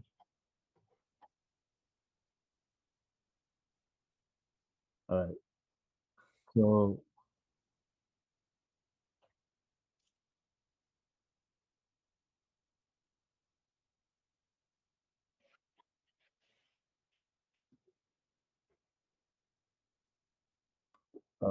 truth. Well, it's true. Truth is is a contingent thing that's not physical. That's basically is the law of identity. So it's basically so there's a physical thing, right? And then there's the law of identity, the truth that basically comports with that physical thing. So so basically, but then there's like what's the then there has to be a reason for that contingent thing, which then comes to the necessary thing. So so if there's a physical thing, then there's a contingent thing that comports with the physical thing. Then there has to be a reason for that contingent thing, which is the necessary thing. Now,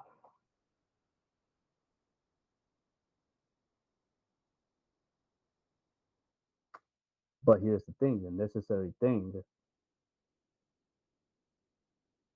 Well, it never came into existence. It's just unlimited. So let me explain why. So since this thing is necessary, and it cannot be a contingent thing, because a contingent thing can exist either one way or another way, even more or less, right?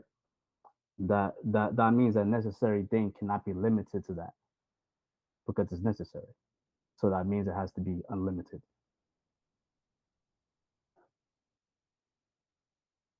Okay.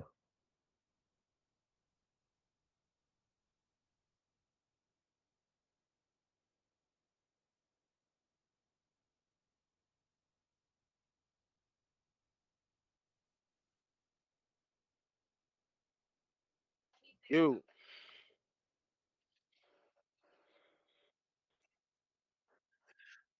is my mic muted? It looks it's yeah, that's Is it? weird. Am Oh I there too loud? oh there it is. There we go. I know you're gonna turn me down to almost zero. Welcome. Hey, how's it going?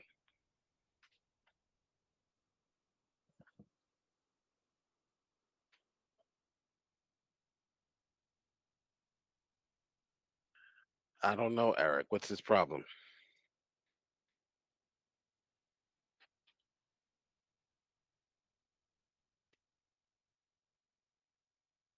Well, when you figure out how the universe came into existence, maybe he can answer that.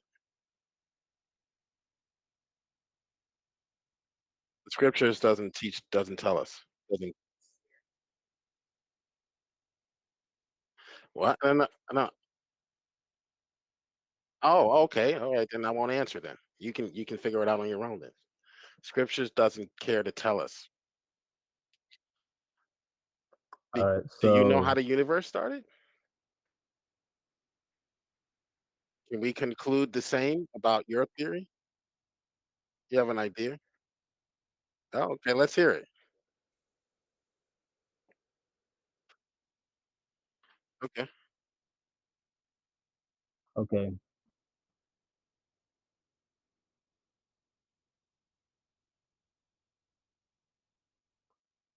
Oh, Well, okay. I That's could easy. That's quite no easy. uh okay, so I'm going to continue. So basically I could prove that God does exist. I'm not sure how to prove I'm not sure how I could prove my God exists without using the Bible, because that's what the well, that's the thing though. I could prove to you that a God exists without the Bible, but I can't prove to you that my God exists. Prove evolution is true without using a No, science no, book. no, no, no, no, no, no. I said I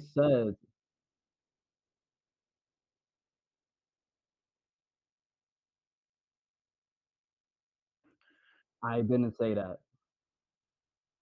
I didn't Prove say that. evolution is true without citing an evolutionist. How dumb that question. That's how dumb that. Proof evolution exists without citing a biology textbook. There is not See how only silly you. See how biology. nonsensical your It's approach is. paleontology. It's chemistry. It's physics. It's Yeah, cosmology. yeah. So So prove not evolution only exists one. without citing any of those disciplines. Oh, okay, okay, all right. By removing the evidence and discrediting the evidence that we're presenting. So I'm going to discredit the evidence that you're presenting, all of biology, chemistry, every evolutionary thought or idea that was written down. You can't use that. All right then. Okay, you see how nonsensical that approach is?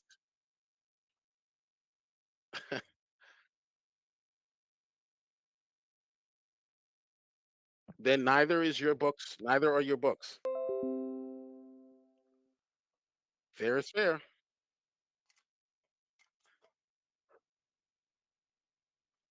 Fair is fair.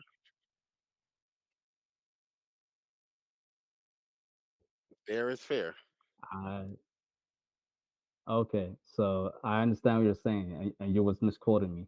So basically, before we get to point B, we have to get to point A. So basically, first you have to show proof that there is an actual intelligent being, that created everything. Show proof of that. All right. And that's what I was doing. So basically,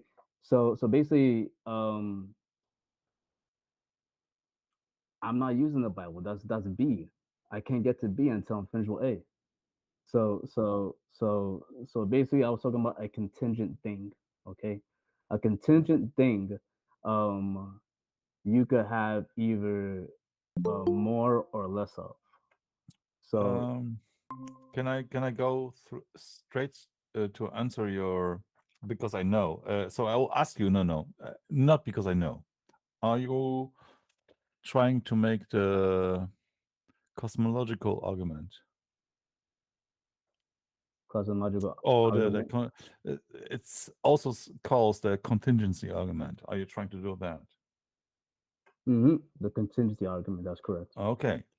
So the contingency argument says, well, I will summarize it, right? That there is, at the end of all this causal events, there is something which is uncaused. Am I right until now? That's a You necessary agreeing with thing. that? That's correct. Yep, that's a necessary thing. Okay. So the cosmology, in fact, it's the cosmological argument.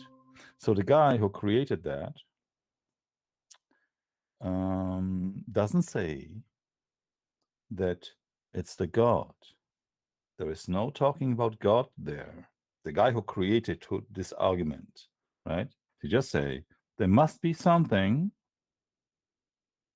like the first cause. Okay. But now the thing is, where is your proof that the first cause must be a God? Because everything what we know is going against that. Okay. So basically, right. I'm gonna say basically everything what we know, basically a intelligent mind. So we have no proof of that. Do you agree? Do you agree or disagree that intelligent mind can exist without a brain? No. We are talking about the contingency argument. Of course not. The answer will be of course not. That's But we are not aware lucky of that. Wilson. That's you because say I muted myself you say no. Okay. by mistake. Sorry. Yes. Okay, so I'm going to. No. We are talking about the contingency argument. I know, You have but to that prove yes, why the first cause must be the thing what you are talking about. Like the mind without a brain is the first cause, the right? first Where are cause you is getting it from? It's unlimited. Can we agree on that? The first cause is unlimited. Is not bounded. Can we agree on that? It's unbounded. It doesn't have any limits. The first cause. No, it have. So what I will say, it has potentiality. Potentiality. But it's the first cause. It has no limits or boundaries. You can't put a limit on Yeah, it. it has potential to do everything, but it doesn't need to have a brain. It's just potential. Exactly. It doesn't need to have a brain, but it does have a intelligent mind because there is no proof of that. Okay. So I'm going to give an example. Like your smartphone. Your smartphone is made up of thousands of components. By us, okay. And we know how this stuff was created. Wrong example. Intelligent by an intelligent being. Yeah, correct. That's why it's wrong. So it's the same because thing. okay, Hold okay, on. okay. Hold on, Okay. hold on. So it's the same thing with the atom and the DNA. The DNA is a complex phenomenon, the same way how your phone is an advanced piece of technology. The DNA and the atom is an advanced phenomenon. It has many components that it comes together. But yet we cannot explain how it functions. That is May the I- gray area. may I So answer? if we know, hold on, I'm sorry, I'm almost done.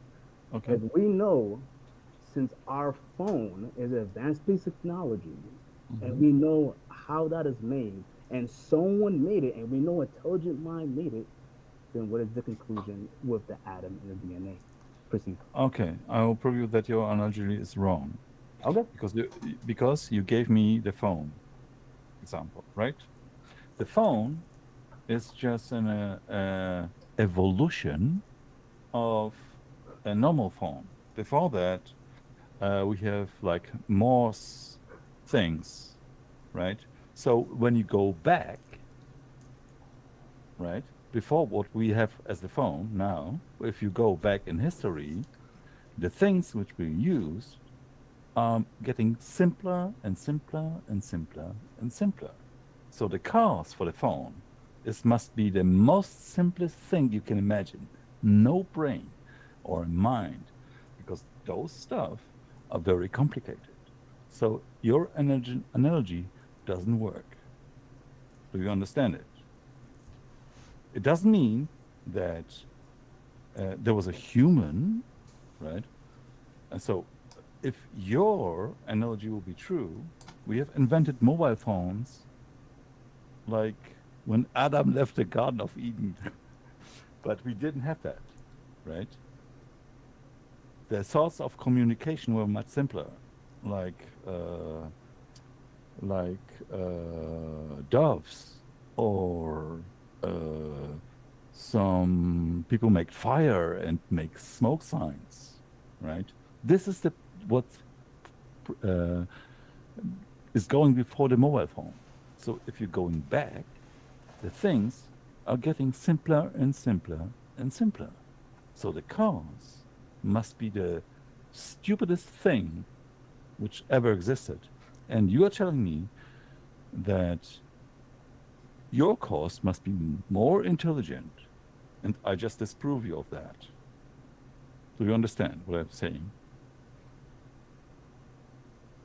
Yeah, you're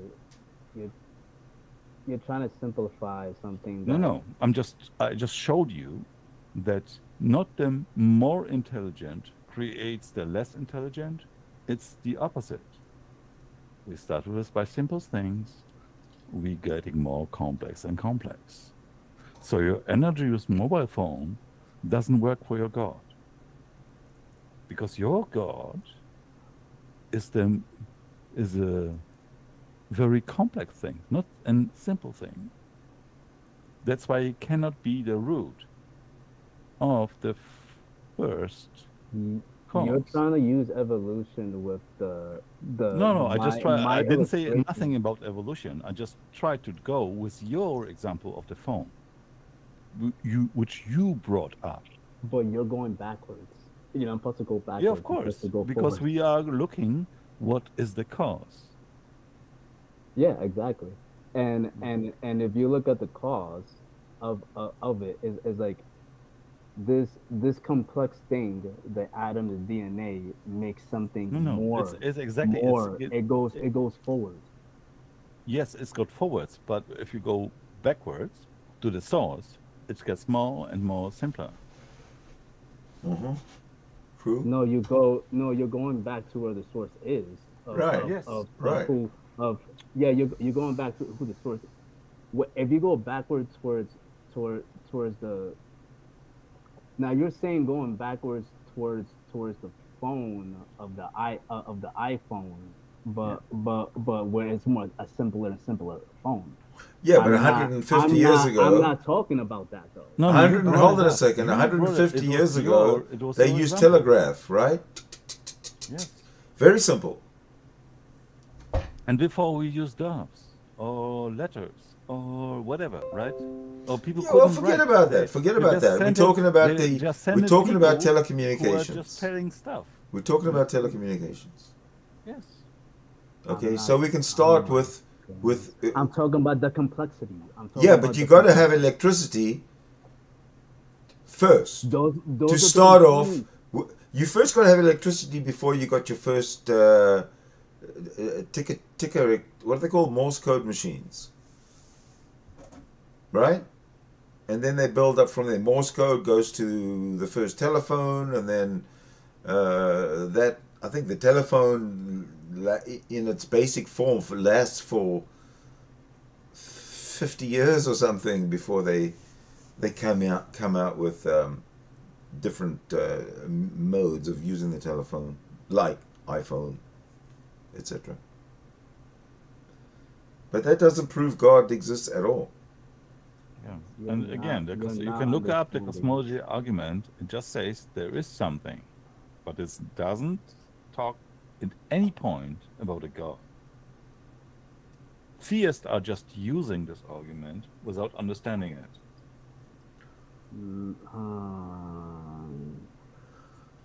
You're going backward to something very simple.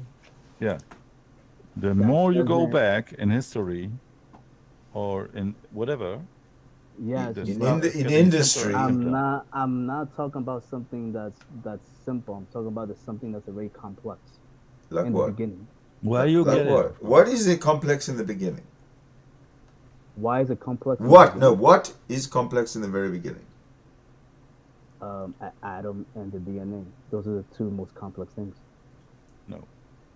Yeah, pretty easy.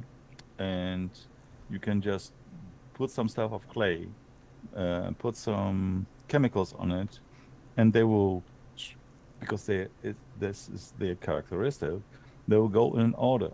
And sooner or later, they will, somewhere in the future, create a cell without nobody putting how many components, some parts. How many components are in an atom? There are a lot of components. Complexity, but it's nothing what is difficult. What is the function of the atom? It's just an atom. What is in function?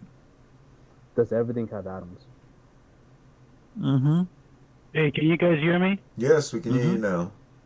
Okay, I just want to check this out. Okay. Okay. So basically, if everything's made up of atoms, that means it has different functions, and it could change it into different vibrations. But atoms are not the smallest thing, right? You know that. I know that there's components of atoms within the atoms that are the smallest things. So I know that the components within the atoms. Yes, so I know that. But the thing is that all these components make the atom work. And But there are smaller things outside the atom as well. Do you know about virtual particles? Virtual particles. What are those? We have there's like a Geneva experiment. We just crashed some space with electrons, and those particles came into existence, which were predicted before. They were called before virtual particles, and now we prove then that they exist. Mm-hmm. And this is where the before atoms. Yeah. That's another thing about Christians, is that they misunderstand the CERN experiment and the whole setup there. They talk about CERN as if it's like some kind of demonic thing demonic way of the elite to but let's go underpopulate the world, depopulate the world or something. They have no idea. They have no idea. Let's go back. But let's go back to the topic where Eric is saying that the reason for all this stuff is the mind, and we just proved that it cannot be, because what we observe like empirical evidence, right? Those stuff are going simpler and simpler. And even the guy who invented this argument was not talking about a god. You can look it up, right? So I'm not talking about something connection? simpler. I'm not talking about something simpler. I'm talking about something that already began as complex. You can't say an atom is simple. Where are you getting that? You can't say DNA. You can't say DNA is simple. Okay, you know what? Forget about the atom. Let's focus on DNA. You can't say that DNA is simple. DNA is made up of atoms. It's just some proteins. Exactly. That shows how advanced the atom is. So it's like I'm talking now about everything's made of atoms. So it can take form in any form: liquid, gas. It can take form of solid object. So what? Okay, so that's an advanced piece of the atom function. So and it has many components. It does have one component. Yeah, what's your point? The point is that if we know that someone created this complex piece of technology. No, we know about this. No. We don't know that somebody created it. No, I'm talking about the phone. The point is, if the smartphone. I'm talking about the phone again. You're jumping all over the place. If the phone is created, we know by intelligent person, by intelligent being, a person. And we just proved to you why you are going to. We just told you that before the phone. No, you're going backwards. I'm telling you that the complexity. Oh, so you're getting forward. So somebody in the future created the phone, or what you're saying now? He's saying that somewhere, someone Wait, one at a time. If you go to a planet, if you're visiting a planet and we find a lost planet somewhere and we find structures on that planet, we may not know who the creator is, but we do know somewhere along the line, an intelligent being created these structures. That's all he's saying. I don't know why this is so hard to figure out. I really don't. Complicated. But how can you compare? But how can you compare the complexity of a phone to the complexity of a cell? That's ludicrous. How could you do that? The cell is much more complicated. It's more complicated than a phone. Yes. Yeah, exactly. So I don't understand how you could compare a non-biological thing to something that's biological, which have all the necessary material to actually function, where a phone actually is a static thing. Who told you that? Right, which means that begs for a supernatural, intelligent creator. Because it is so much more complex. You're making our argument for us. But who mentioned? One at a time, please. The phone is a created thing. Okay, it's static. It doesn't change. It doesn't evolve. It doesn't do anything. Okay, the cell is totally opposite than that. Exactly, which begs for a more intelligent creator, because it is more complex. So is it more would then complex. stand to reason it needs a more intelligent, exponentially Hey, more So talk intelligence about. to So create hey, a everybody! sound Hey, I just want to bring to your attention that at like the bottom common of sense. hold on a second. At the bottom of your screen, there's like a raise hand icon. Let's use that so we don't get over talking because that's. I mean, I'm interested. There you go. So listen.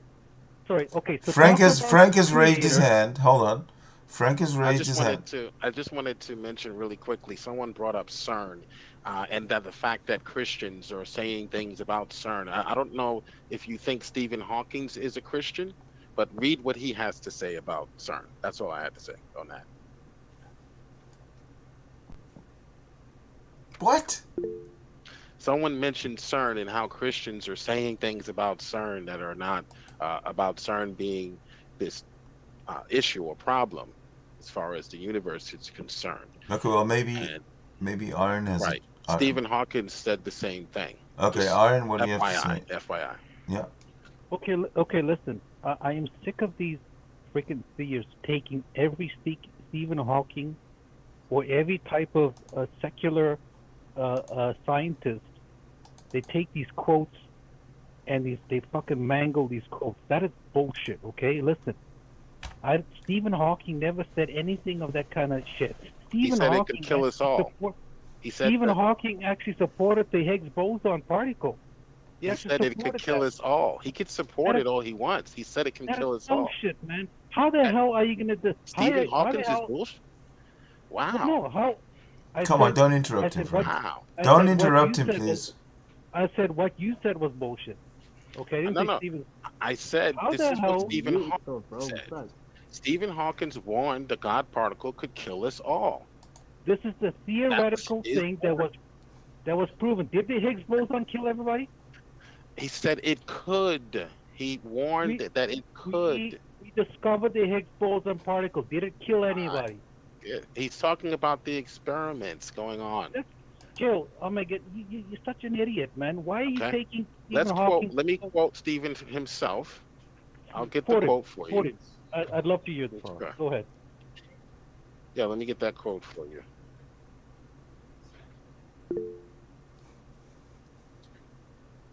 All right, Pio, you're next.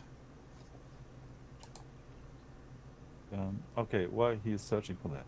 I don't know. Again. Carry on. We diverse from the topic again. We are talking about a cosmological argument, and now we are talking about Stephen Hawking. Right? Can we just go back to the topic? I think so. Yeah. Okay. Okay, Eric's got his hand up. Okay, so oh man, I don't know why it's so hard to understand something natural. There has to be you consider the DNA as something natural, something of evolution, something natural, but the thing is that where did this natural thing come from? How is it able to function the way it does? What brought that into play? So it's like, so this natural thing, you're making it sound very simple, but it's not. This natural thing is complex. Okay. It's very complex. Charioteer has his hand up. Go ahead. Okay, listen, I found the quote. This is what Stephen Hawking says, okay? He says, basically, that according to Hawking 72, at very high energy levels, the Higgs boson, which gives shape and size to everything that exists, could become unstable, okay? It doesn't say it could fucking destroy us. What the fuck are you talking about? Okay, well, let me read the go quote. Instead of the quote mine, let me read the entire quote. You're quote-writing. Let him go ahead, a catastrophic vacuum decay that would lead to space and time collapse. The Higgs potential has the worrisome feature that it might become mega stable at energies above 100 billion giga electron volts. Hawking wrote in the preface to a new book called Starmus. Okay, so I don't know if you can survive space and time collapsing, but I can't. Okay.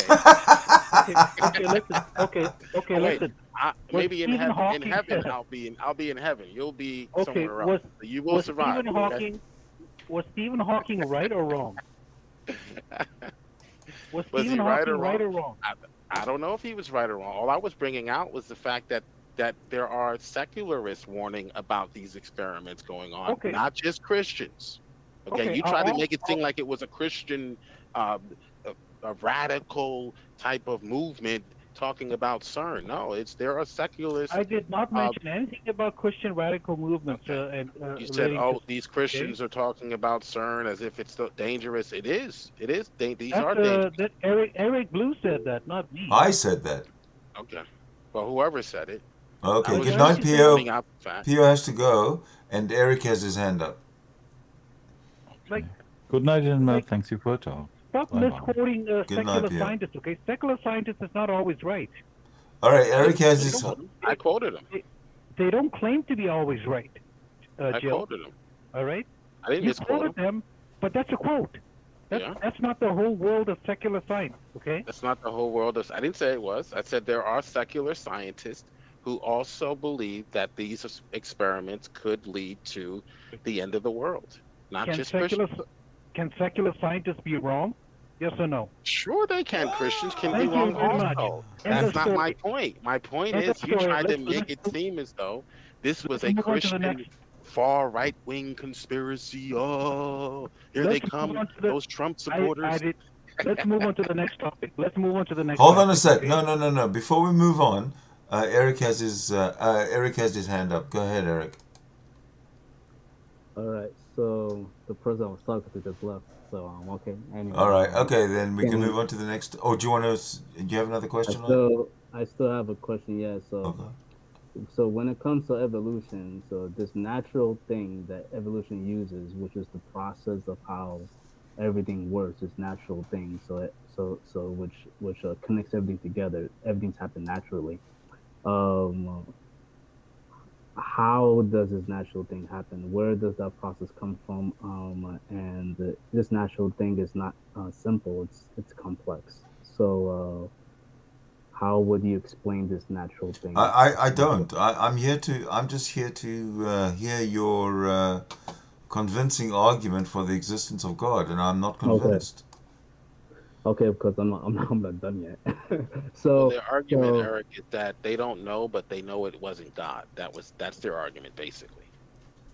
Basically, yeah. That's your opinion of what our argument is, but you got to listen to our argument. Don't listen to Frank White tell you what our argument is, because he will lie. Okay, no, you're true. Yeah, that's right. I know. Okay. Yep. So, so basically, what the other guy was saying about the contingent argument. So basically we came down to where there's a necessary thing or something that's uncontingent. So that has to be necessary, and that this has the potential of of doing everything, which is by my definition is unlimited. And then I came to the thinking that then if it's unlimited, then that means that it has the potential to do everything. Then that has to include a thought or a mind or intelligent mind. And then I think some people say that there can't be an intelligent mind without a brain or something. So then to prove it, I'm saying that something complex like the DNA, even though it has these natural functions that it does and reproduces and make human cells and make these organisms like animals and human beings and all that stuff, even though it has this natural components, it's not something simple. It's complex. It was programmed that way. Something had to do it. the same way how someone had to program the phone to function. I understand that, but and many different functions. Yeah, I understand that, but does I someone hold on? I don't get your point though. How you don't get my point? Explain, please. Well, okay, hold on. Before you do that, I don't understand that. You said someone has to be the beginning of the phone and all this kind of stuff. But we also know how that someone, through the process of evolution, came to be in existence. We can explain that. But how do you explain how your God came to be in existence? Eric, can I ask Eric a question quickly? Yeah. Okay, Eric, if you take baking soda and vinegar, right, and you combine those two ingredients together, right, do they always produce carbon dioxide or they produce something else, another chemical? I've never done that before. I have to do it myself. I have no idea. Okay, so listen, so we know that if you combine certain chemicals with certain chemicals, they produce another chemical or they produce something that's totally natural, right? So if you go down to the molecular level when it comes to DNA and all the codons and the peptides of the DNA chain, we know that those are chemically constructed, right? So if you have these what do they call them? The codons or the peptides, not peptides. The what do they call these? The DNA the blocks. A codon is three types of DNA. If you look at these things chemically, they are combined. They contain all the elements of the universe. Any element you find in the universe is in our DNA. Now listen, some people have said the whole universe. What? You searched the entire universe to know this? No, but no, he didn't. I did. Oh, okay. Anything that we have determined by spectroscopy, whatever the hell they call spectroscopy. that, spectroscopy has been determined that all the chemicals, all the elements in the universe is contained on Earth. In the entire universe, from what we can determine. Yeah, because everything is made of atoms. The observed universe. Okay, the observed universe. Okay. Right. Yes. Is that better? Okay. Well, that doesn't make the rest of the universe different than the observed universe. So we agree that God used the stuff of the universe. No, we don't agree. God doesn't exist. You see how he tries to crowbar his God into the conversation. Okay. Let's go back. But we know that DNA is a natural substance. We can go down to the molecular level. We can look at actually each individual peptide or each individual fucking codon and see that it has a chemical basis, right? So what makes you think that there's any type of supernatural involvement there when we know that certain chemicals, when combined, can possibly produce another chemical, and that could build up, and it's possible that it could form some kind of code. Can I answer that really quickly? But it's not impossible. Let him answer. Let Frank answer. Okay, I'm going to let you. Let me finish. Okay. It's not impossible to conclude that many chemical reactions can form a code. It's not impossible. Many chemical reactions randomly. We would say if there was a wall, and that wall formed a triangle. Okay, you wouldn't suggest that those bricks just suddenly stack themselves to form that geometry or geometric shape. So that's what we're seeing when we come upon this Earth or this planet, or let's say it's another planet, and we see an obelisk or a structure. We don't suggest that the bricks just stack themselves. We suggest that we can break down the chemical. Where have we come across this on another planet? We can break down the chemical makeup of each of the bricks and even the mortar that was used, but we don't suggest, because we can do that this was just happened by happenstance. Well, where have we come across a planet? Hold on a second. Where have we come across a planet where we have observed these structures It's a hypothetical. It's a hypothetical, exactly. All right, let's If take it. Just all right, like, let's say, just let's like say your it's our planet. God. Your God Let's is say it's our planet. your God is a hypothesis. All right. Let's say it's our planet. If we come upon an No, no. uncharted island with structures, we don't suggest that these structures just so Obviously. happen to form themselves Obviously. just because Okay. we can break Listen, down I the Hold on, I molecular get guys. structure Eric has his of the hand up. structure. Eric has his hand up. Go ahead, Eric. So going to what Iron said of mixing these two chemicals of the what, vinegar and sulfur, I believe, but mixing these two components, right? Someone is doing that, right? So it's not mixing it by itself. So someone is actually mixing these two components. So even though these two components do create a different a different reaction or a different chemical or something happens, Mm-hmm. someone's doing it. So yeah. Okay. Okay. Go Hold ahead. on. Iron's got his hand up. Go ahead. Okay, listen, I want to address a couple of things here. Something that Jill said about whether we determine whether something is natural or designed or not.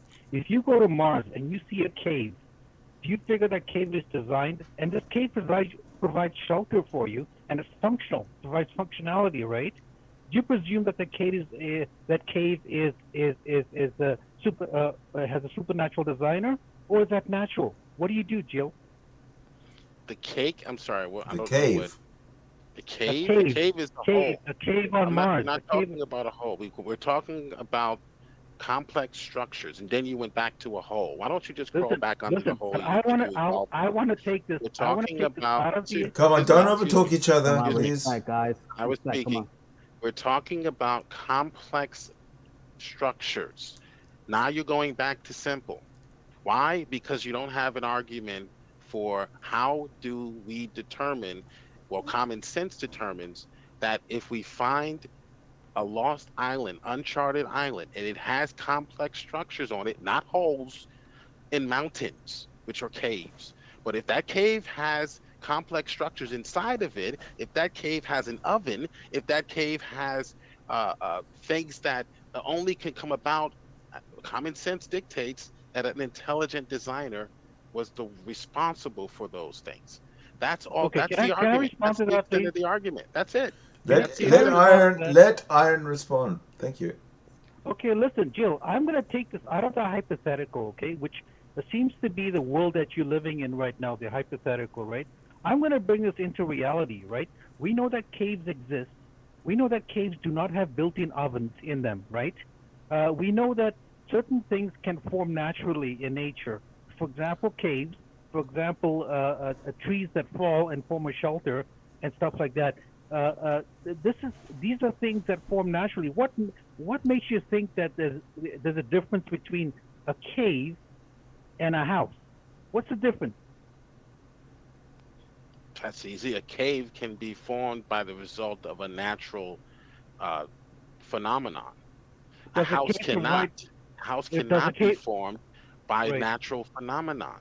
Does We a cave observe provide? that. Have you ever Does a seen a cave? house?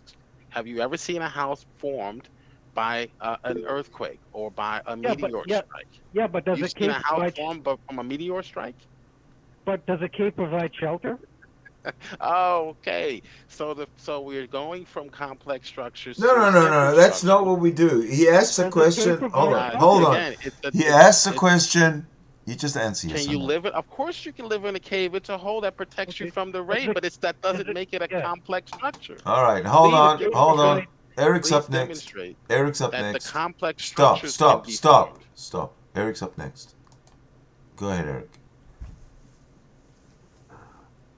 Okay, Man, so this is ridiculous. Okay, listen, Jill, your arguments just fall apart. Eric was next. Iron. I'm Eric's next, bro. Eric's I'm Eric's next, up. bro. Eric was next. You need to figure out how complex structures come about, not caves. Shh. Let Eric take the floor. Okay. Go ahead, I Eric. do understand what Iron is saying when something comes to something natural. I understand that, but then I also said, where does this natural thing come from? You know, it not only him just just as simple as that, as a cave, but also the natural things that happen through what you through evolution. You know, so this process, you know, it's like even though we see it as something simple, you know, like this cave is actually not. You know, the process of doing of actually putting this cave naturally is and the way it is not simple at all. All right, so Iron's got his hand up. Go ahead, Iron. Iron, you're up. Okay. Listen, Eric. Eric. Are you saying that a cave is not simple? Did you just say that? Even a cave is not simple. No. Okay. What makes a cave complicated? The way it's structured. You know. The way it naturally forms is not simple. You know, everything that's formed, everything that's natural, that you consider natural, it's not simple. It's not. If I cook a pizza, right, and that pizza has a bubble in it, and that bubble forms because I applied heat to it, right? Is that natural? Is that a simple thing, or is that a complicated thing? Well, we consider something a simple thing, but it's not, because there's many elements in order for that to happen. So how do you think caves form? They form. I have to. Are you a geologist? You don't know. We need a geologist in here. Yeah, I need a geologist, but I definitely No. It's simple. It's simple. This is grade school education, okay? You don't need a geologist. How do caves form? Why is this relevant? We're not talking about caves. If you look at the mantle of the crust, the tectonic movement of plates and volcanoes, capillaries and veins, and stuff like that. Jill, talking about quiet. A cave. I'm not talking about capillaries. That's further deep in the earth. Okay. Quiet, please. Eric, how do caves form? Eric? Okay, well, let's Google hold really on. Don't ask him a move question that you know he can't answer. Either explain to him how caves form, or move on. He's bringing up this irrelevant factoid, so let's just answer it. How do caves form? All right. Caves are formed by the dissolution of limestone. Rainwater picks up carbon dioxide from the air, and as it percolates through the soil, which turns into weak acid, this slowly dissolves out the limestone along the joints, bending planes and fractures, some of which become enlarged enough to form caves. All right, happy? We know how caves are formed. Thank you. Thank you. Oh, wow. Now, show us how a city is formed without an intelligent being. Oh, my God, really? That didn't sound very simple, guys. That didn't sound very simple. We know that caves are, and I agree with Eric, caves are not simple, but we know of more things that are more complex than caves. Yes. Exponentially more complex than caves. So why are we talking about caves forming as if that proves that human beings can form from what caves? I'm saying is that most complex things have very simple beginnings. That's my main point. Okay. Very simple beginnings. So caves have simple beginnings, and what do they evolve into? Other caves? Caves are well. You can use the cave, can you? What do they evolve into? Are they still caves? Okay. Well, did a stick evolve? Can you use a stick to make fire? They have a simple beginning, but they have always been caves. Okay, so we're going into what's called utilitarianism right now. Okay, listen. Oh my goodness. Can we use things in nature to make our lives better and to make things more complex, whether it's man-made or naturally made? What does this have to do with proving your religion? Things become complex over time. This is what I'm saying. Has a cave become complex over time, or is it still a cave? But religion says that things stay the same. Is the cave still the same? Well, religion is right in this case. Is the cave still a cave because I put some curtains up? That makes it now not a cave? Well, if you have a cave, Is that the utility you're talking about? Me putting a no, I'm not talking about just Wilma just Flintstone the, putting up some curtains? Does I'm that not make talking it? about etymological a definition. I'm talking about like use your philosophical brain, Jill, to Yeah, think sure, about I these am. things. I mean, you want to bring up the hypotheticals here, but you don't want to delve deep into the reality. I read how caves form. Now show me a cave that evolved into anything but a cave over billions of years. A You cave said is that things a have solid. simple beginnings, and you're trying to compare a cave to a human being as if a cave has a simple beginning but a more complex Exactly. current reality. Exactly. It doesn't. And Caves are I'm going still to bring it caves. So exactly. that And I'm going to doesn't bring that it full, analogy falls apart. Caves are still and caves. I'm going to bring this conversation. I'm going to bring this conversation full circle because Eric Blue compared a cell phone to a fucking human biological entity, right? So now you are actually contradicting yourself. You are contradicting yourself. That was a good analogy because both are made by intelligent beings. Your analogy doesn't even fit. What is the point of your analogy? You're comparing caves and you're saying these things have simple beginnings.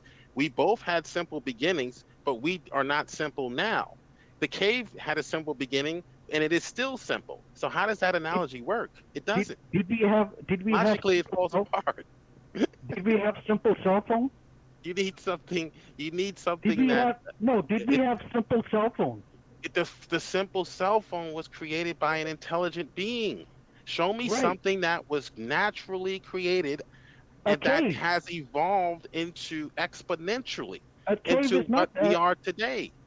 A cave is not a natural creation. It's not an intelligent creation. Show me a natural creation like a glacier that has evolved into something other than a glacier billions of years later, or a cave. This analogy doesn't work. Human beings, if we were from simple beginnings and now we are not simple, why are you showing us why are you making that analogous to something that has always been simple? Yeah, but this is. And then you talk about utility as if because we put a curtain around the cave, pink with pink flowers, that somehow makes it the utility somehow makes it evolve into something other than a cave. But this is the analogy that ridiculous argument I've ever heard you give, and I've heard some of your arguments before, Iron. This is exactly the analogy that Eric was doing when he was comparing a cell phone to the complex human biology. What makes you think? Listen, let me ask you a question. Do you think that human biology complexity had simple beginnings? Yes or no? So you're conceding that. Well, I'm going to respond. I'm going to respond to what you said. You're conceding then that your analogy was just as dumb as you thought his was. Thank you. All right, what was your question? Listen, did a cave evolve into a house? Can a cave? No, it did not. A cave evolved into someone who made the cave into a home, but the cave did not evolve into a home with foundation, with beams, stop. drywall. Eric's had his hand up for a while. Let him have a chance. Think about this. Heating system, like really? But what I'm saying is that, if you look at the complexity of biology today, we can deduce we can deduce that it has simple beginnings. Okay, that's all I'm saying. You believe that, right? Okay, hold on. You made your point. You made your point. And I used a cave as an analogy. A cave is still a cave. You made your point, guys. Eric's next. Go ahead, Eric. All right, so I'm gonna go with Iron's analogy of something. We use something natural in order to produce something like, for example, a fire. So we use sticks from the woods to produce a fire, something natural from our surroundings. But the thing is, like, we see a stick as something natural, but where did that stick come from? That came from a tree. Where did the tree come from? Is that something simple, even though it's natural? It's from nature. Well, the tree is natural, and we consider it simple. but the actual functions of the tree, it's not simple. And then when you start with the seed, where the actual tree came from, we consider that something simple, but it's not. The actual seed of the tree has actual uh these all even a seed has DNA. So the seed also has all this DNA information in it in order for it to know how to grow, absorb water and sunlight in order to give us oxygen, and Okay. also Okay. also bring in the carbon dioxide in order to form Right. oxygen. Okay. So So Iron has his hand up. Go ahead. So, Eric, a quick question: where do you think trees come from?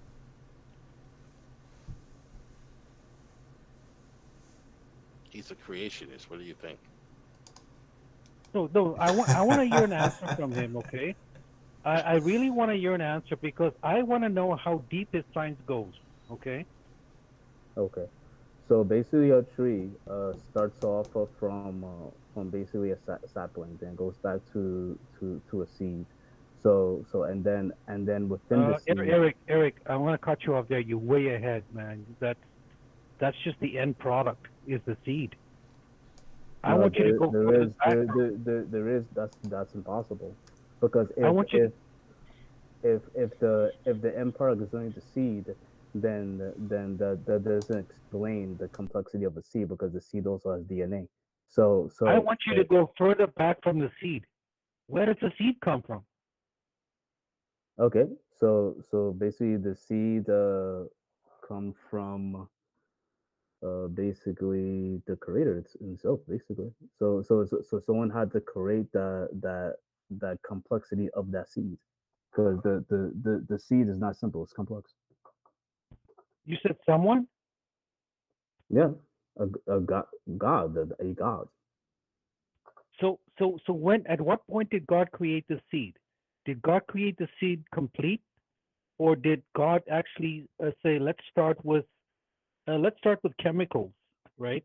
And then we put the chemicals together, and I'm going to program these chemicals to form into a seed. So Is that according is to is that according what God did? Is that what God did? yeah, but through the proven the science that we see that there are many components.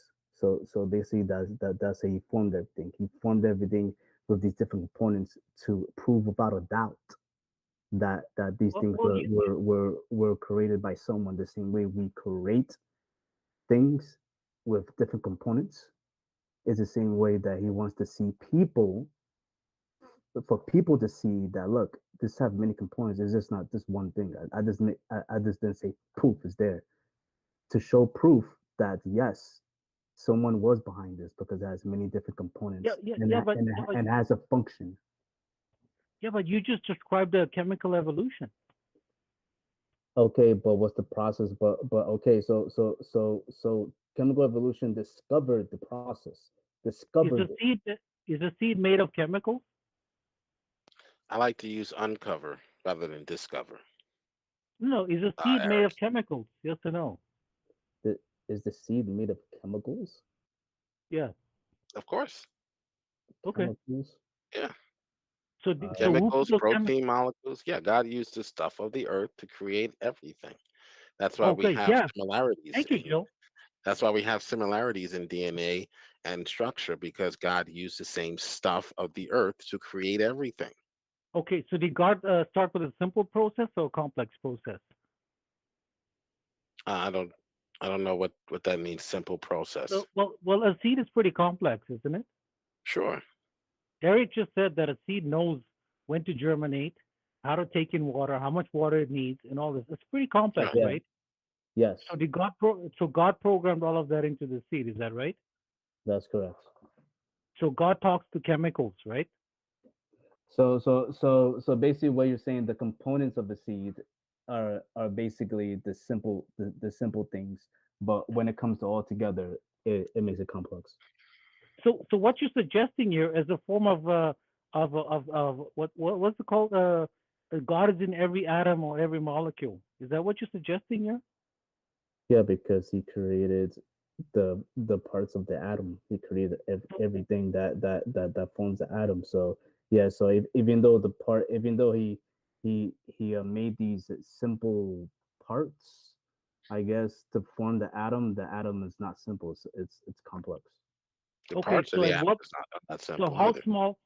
So how small do we have to go in order to find this God atom or this God particle? How small? How much investigation do humans have to do before we find the spirit I thought we form? already found the God particle.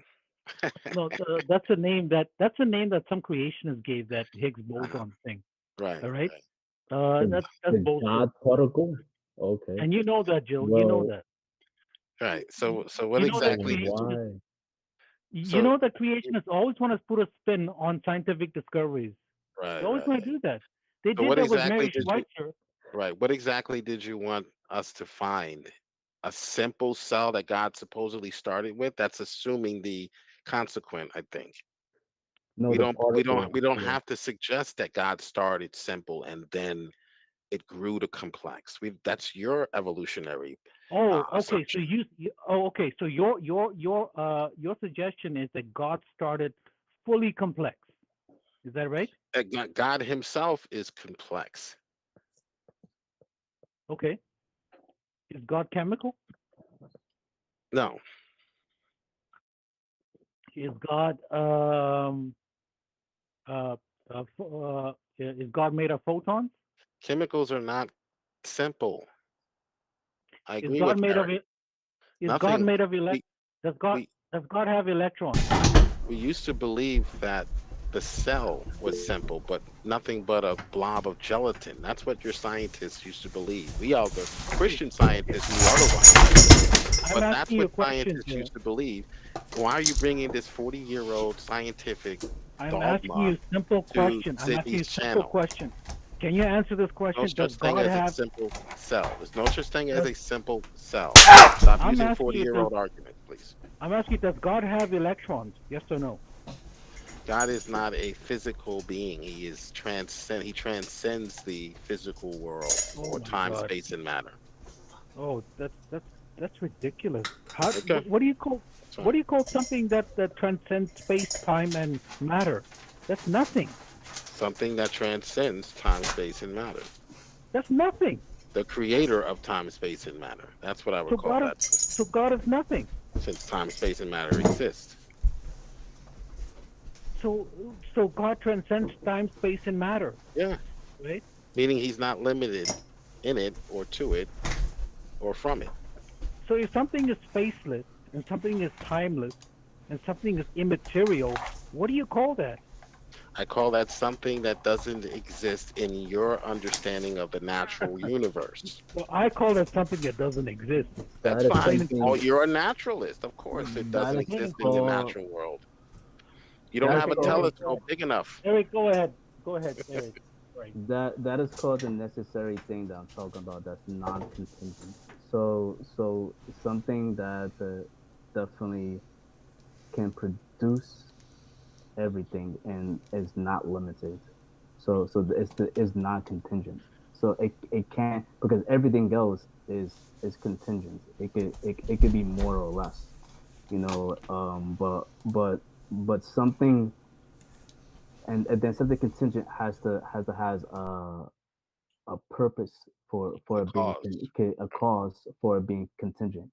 So then that's where the necessary thing comes from. So that one Okay. necessary thing can't have any limits and has to be limitless. Because if it has any limits, or it could be more and less, then it's contingent. Okay. So you're saying that there is something out there that is non-contingent. Is that right? Non-contingent, yes. That means that if it's non-contingent, that means it's necessary for all other contingent things. Is that right? Yeah, the it's necessary for all those, so those contingent things to have to have a condition or a purpose why it's there. So that's Okay. the one necessary Okay. thing. Okay, I think I've heard this argument before. That you saying that this necessary being contains all contingent things, right? No, I'm not saying. I didn't say contain.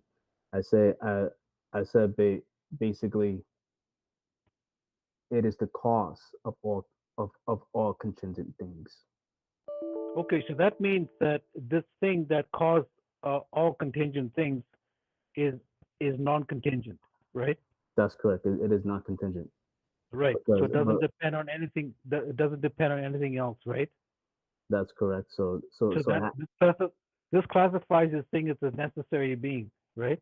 That's a necessary. Yep, that's a necessary being, which means it doesn't have any limits. And okay. in order to make these contingent things. So if it does have any limits, then it's a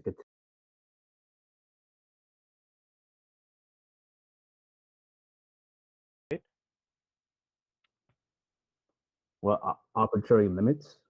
Yeah. Explain what that is. So his limits are. No, he has no limits. This necessary being can have arbitrary limits. That he's not limited by anything. He can decide anything. He can will anything. He can do anything he wants. He's unlimited. He can. Arbitrary means like willy nilly limits. You know what I mean? Will any limits? Yeah. If arbitrary limits means unlimited, then yeah. So he's unlimited in all, and basically in all. So in order to do that, he had to have, like, if he's unlimited, then that means he has everything, which means like attributes enable to think. So that this is where the comparison of the cell phone and DNA comes into play, because intelligent minds made the cell phone. So in turn, a intelligent mind basically made everything else. So and his mind is unlimited. His he has unlimited attributes. So even when it comes to his mind thoughts. Hey Eric, are you a Muslim? No, I'm not. What? This is I do appear on their on the Muslim channel, because I do listen and I do join in, but yeah, no, because I listen to Khalid. Yeah. Because you're presenting Khalil's argument right now. 100%, yes, and I totally agree with, because when I heard it, I'm like, yo, this is sounds really good. But the thing is, though, it just sounds like another claim. It sounds like another claim of what? Yeah, of contingent beings and necessary beings. Yeah, but there's only one necessary being. And why are most philosophers today actually reject? They can accept the necessary being, right? But most of them are atheists. They or they secular scientists, philosophers, right?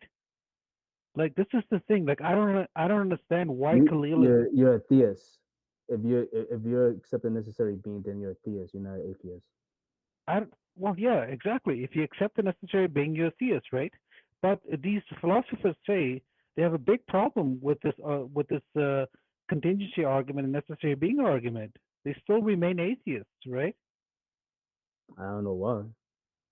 Because you don't know why? It makes sense. It makes sense to me. I don't know how you could get around that. Explain. Well, I don't know what Graham Oppie says about. He had a talk with Khalil Allah. I haven't really delved into his discussion with Graham Oppie, but Khalil Allah was so proud that that he got Graham Oppie to accept the necessary being, which is not a big deal, man. It's just another claim. Philosophers regard it as another claim. No, I understand that. A theists is like they know there's a being, right? There's necessary being, but that doesn't really they choose not to believe in this necessary being.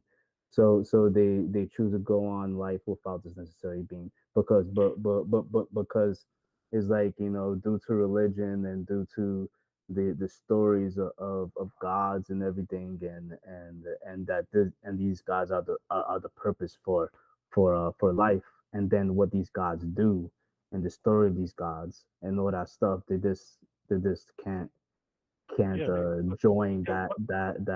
that kind of thing, and the confusion of religion and all that stuff. So there's many theists, even though they believe in this necessary thing, they still choose not to believe in a god, even though they knew Yeah. a necessary being exists. Yeah. What I'm saying is that Khalil Allah and the people that converted him, his what are they? What are those guys called? Truth Adventure podcast Tap. They're the Tap guys, right? You know those Tap guys that converted Khalil Allah? They actually Oh, presented arguments from Al Ghazali, the Muslim philosopher, right, or scholar. Al Ghazali was actually the demise. He actually caused Islam to fall back about 300 to 400 years. He regressed Islam. He got rid of music. He got rid of art. He got rid of philosophy, but he kept the philosophy that he liked, right? And this is the philosophy that the Tab brothers are using, right, to convince people that Islam is a valid religion. This is what they're doing, right? So Al Ghazali basically, Islam is great. Was great for a time being. They had a golden age. They named 2/3 of the stars, as Neil deGrasse Tyson said. Every culture had its golden age, right? But I mean, if but this is the thing that they're using. They're taking this Al Ghazali guy and they're trying to go back to Orthodox Islam. They're trying to go back to the Islam as their forefathers knew it, which is ridiculous, man. How can you? This is the same thing that Christianity is trying to do in today's America. They're trying to go back to the orthodoxy, and they're trying to go back to make America great again and all this bullshit. It's the same shit, man. Like, what are you doing? yeah, Make America great again. What? He just I, compared make MAGA to Islam?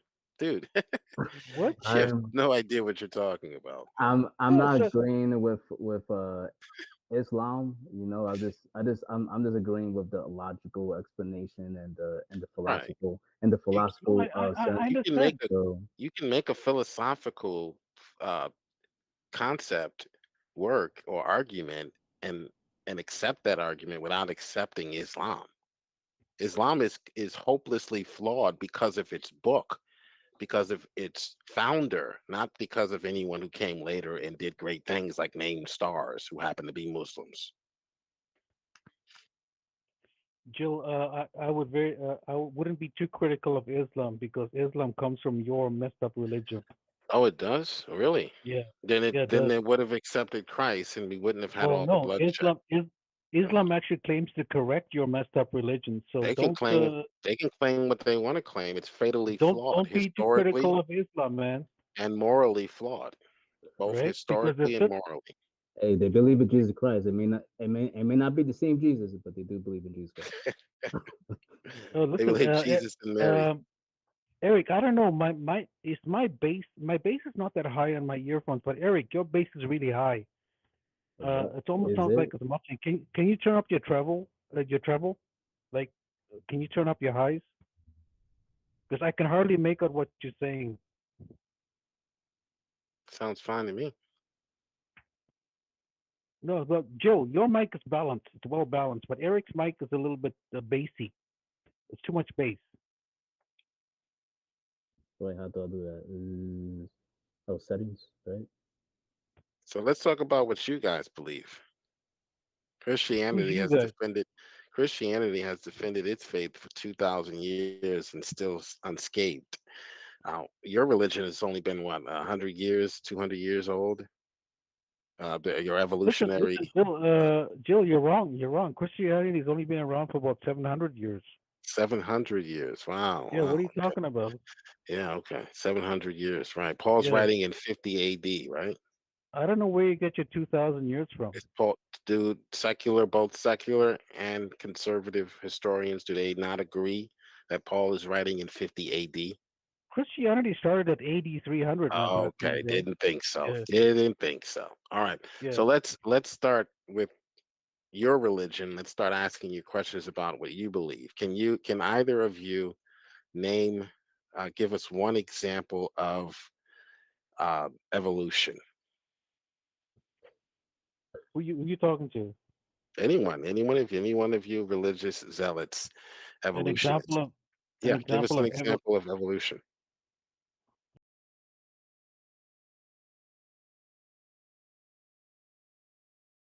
It's an example of an evolutionary or a common ancestor of, let's say, humans. Okay, well, I can see transitional fossils. Yeah, give us an example. That is an example. Transitional fossils. Give us the name one of the transitional fossils for humans. Let's see. All fossils are transitional. Well, no. No.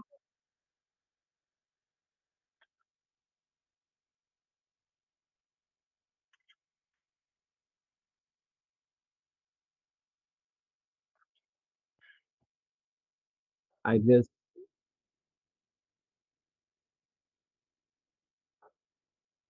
Well, you didn't ask me my evidence. no, I did. I did. You didn't ask me my. You didn't ask me. I already did. Right, Eric did, but you didn't ask me. Oh Yeah. no, no, I'm Yeah, not just going to provide Well, that. well, look, look, well. look, If, No, if look, Jill look, wants an here. I can't example of force it, people. I can't force people to accept something they don't want to accept. Something that they don't want to accept. Right. I So just use logic and philosophical.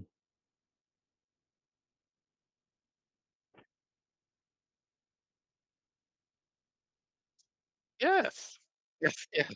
That's common sense. Yeah.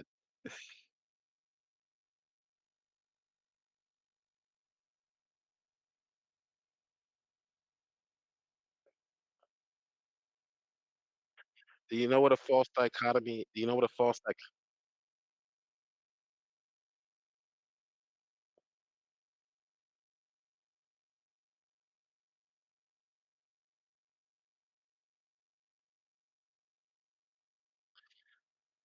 Do you know what a false dichotomy is?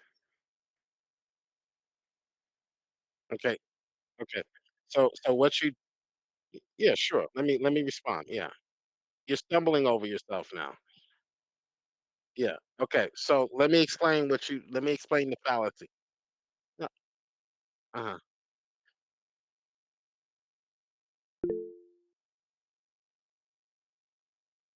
Uh-huh. Sure. Sure. So when you say things like, well, if you don't convince everyone, it must not be true. That's a false dichotomy between having a convincing argument and a truthful argument. So just because you may not be convinced for other reasons. You you sure, sure. I think Eric already did a great job. I would just use Eric's argument. Just repeat Eric's argument. That's the argument I would use. Uh, the law of cause and effect dictates. Oh, he doesn't want to hear the argument now. Uh, philosophical. Now, if you're asking for an empirical evidence, I can provide that also. But philosophically, God makes sense, the most sense. oh, I'd love to hear the empirical evidence. Can you provide empirical evidence for God, Jill? Sure, I want Sydney to figure out what a false dichotomy is first. All right, so I just want to say, uh, do you understand the difference between contingent thing and a necessary thing? Sid? Do you understand the difference between a contingent thing and a necessary thing? Yeah, I know what a contingency and necessary being is, Eric. Contingent means that it's relying on something else. The necessary means that it's not relying on anything else, right? It's simple. He's not contingent on anything. He's the cause. He's the cause of it.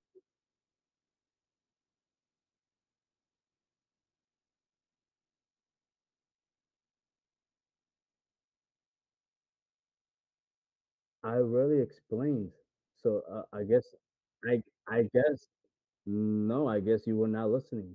Okay, Eric, so Eric, Eric, Eric. You know what Khalil does when somebody says he's just making a claim? He starts quoting the Quran, bro. No, listen, Shouldn't shut up, man. Like that. That no, listen. That hasn't. Yeah, that hasn't been proven yet. That hasn't been You mean proven Joe yet. Biden? So You mean Joe Biden? You mean? Uh, you're what you're doing Eric, is you're Eric, listen. combining you're you're switching, you're jumping back and forth between philosophical arguments, and then once we provide the philosophical argument, you say, well, prove that God exists. Okay, then leave it at that. Then leave it at that. No, You don't I accept agree. But I we don't agree, accept Eric. your philosophical arguments.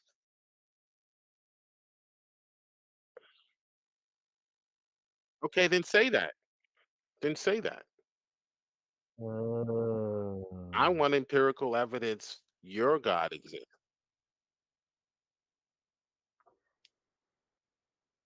empirical is something like physical, physical, right? That's Right. what empirical is. It's something physical. Yeah. How can I give something proof to something physical? Yeah, how? Oh no, because he's not. Hold on, bro. Hold on. Don't be like that. Stop it. Don't be like that.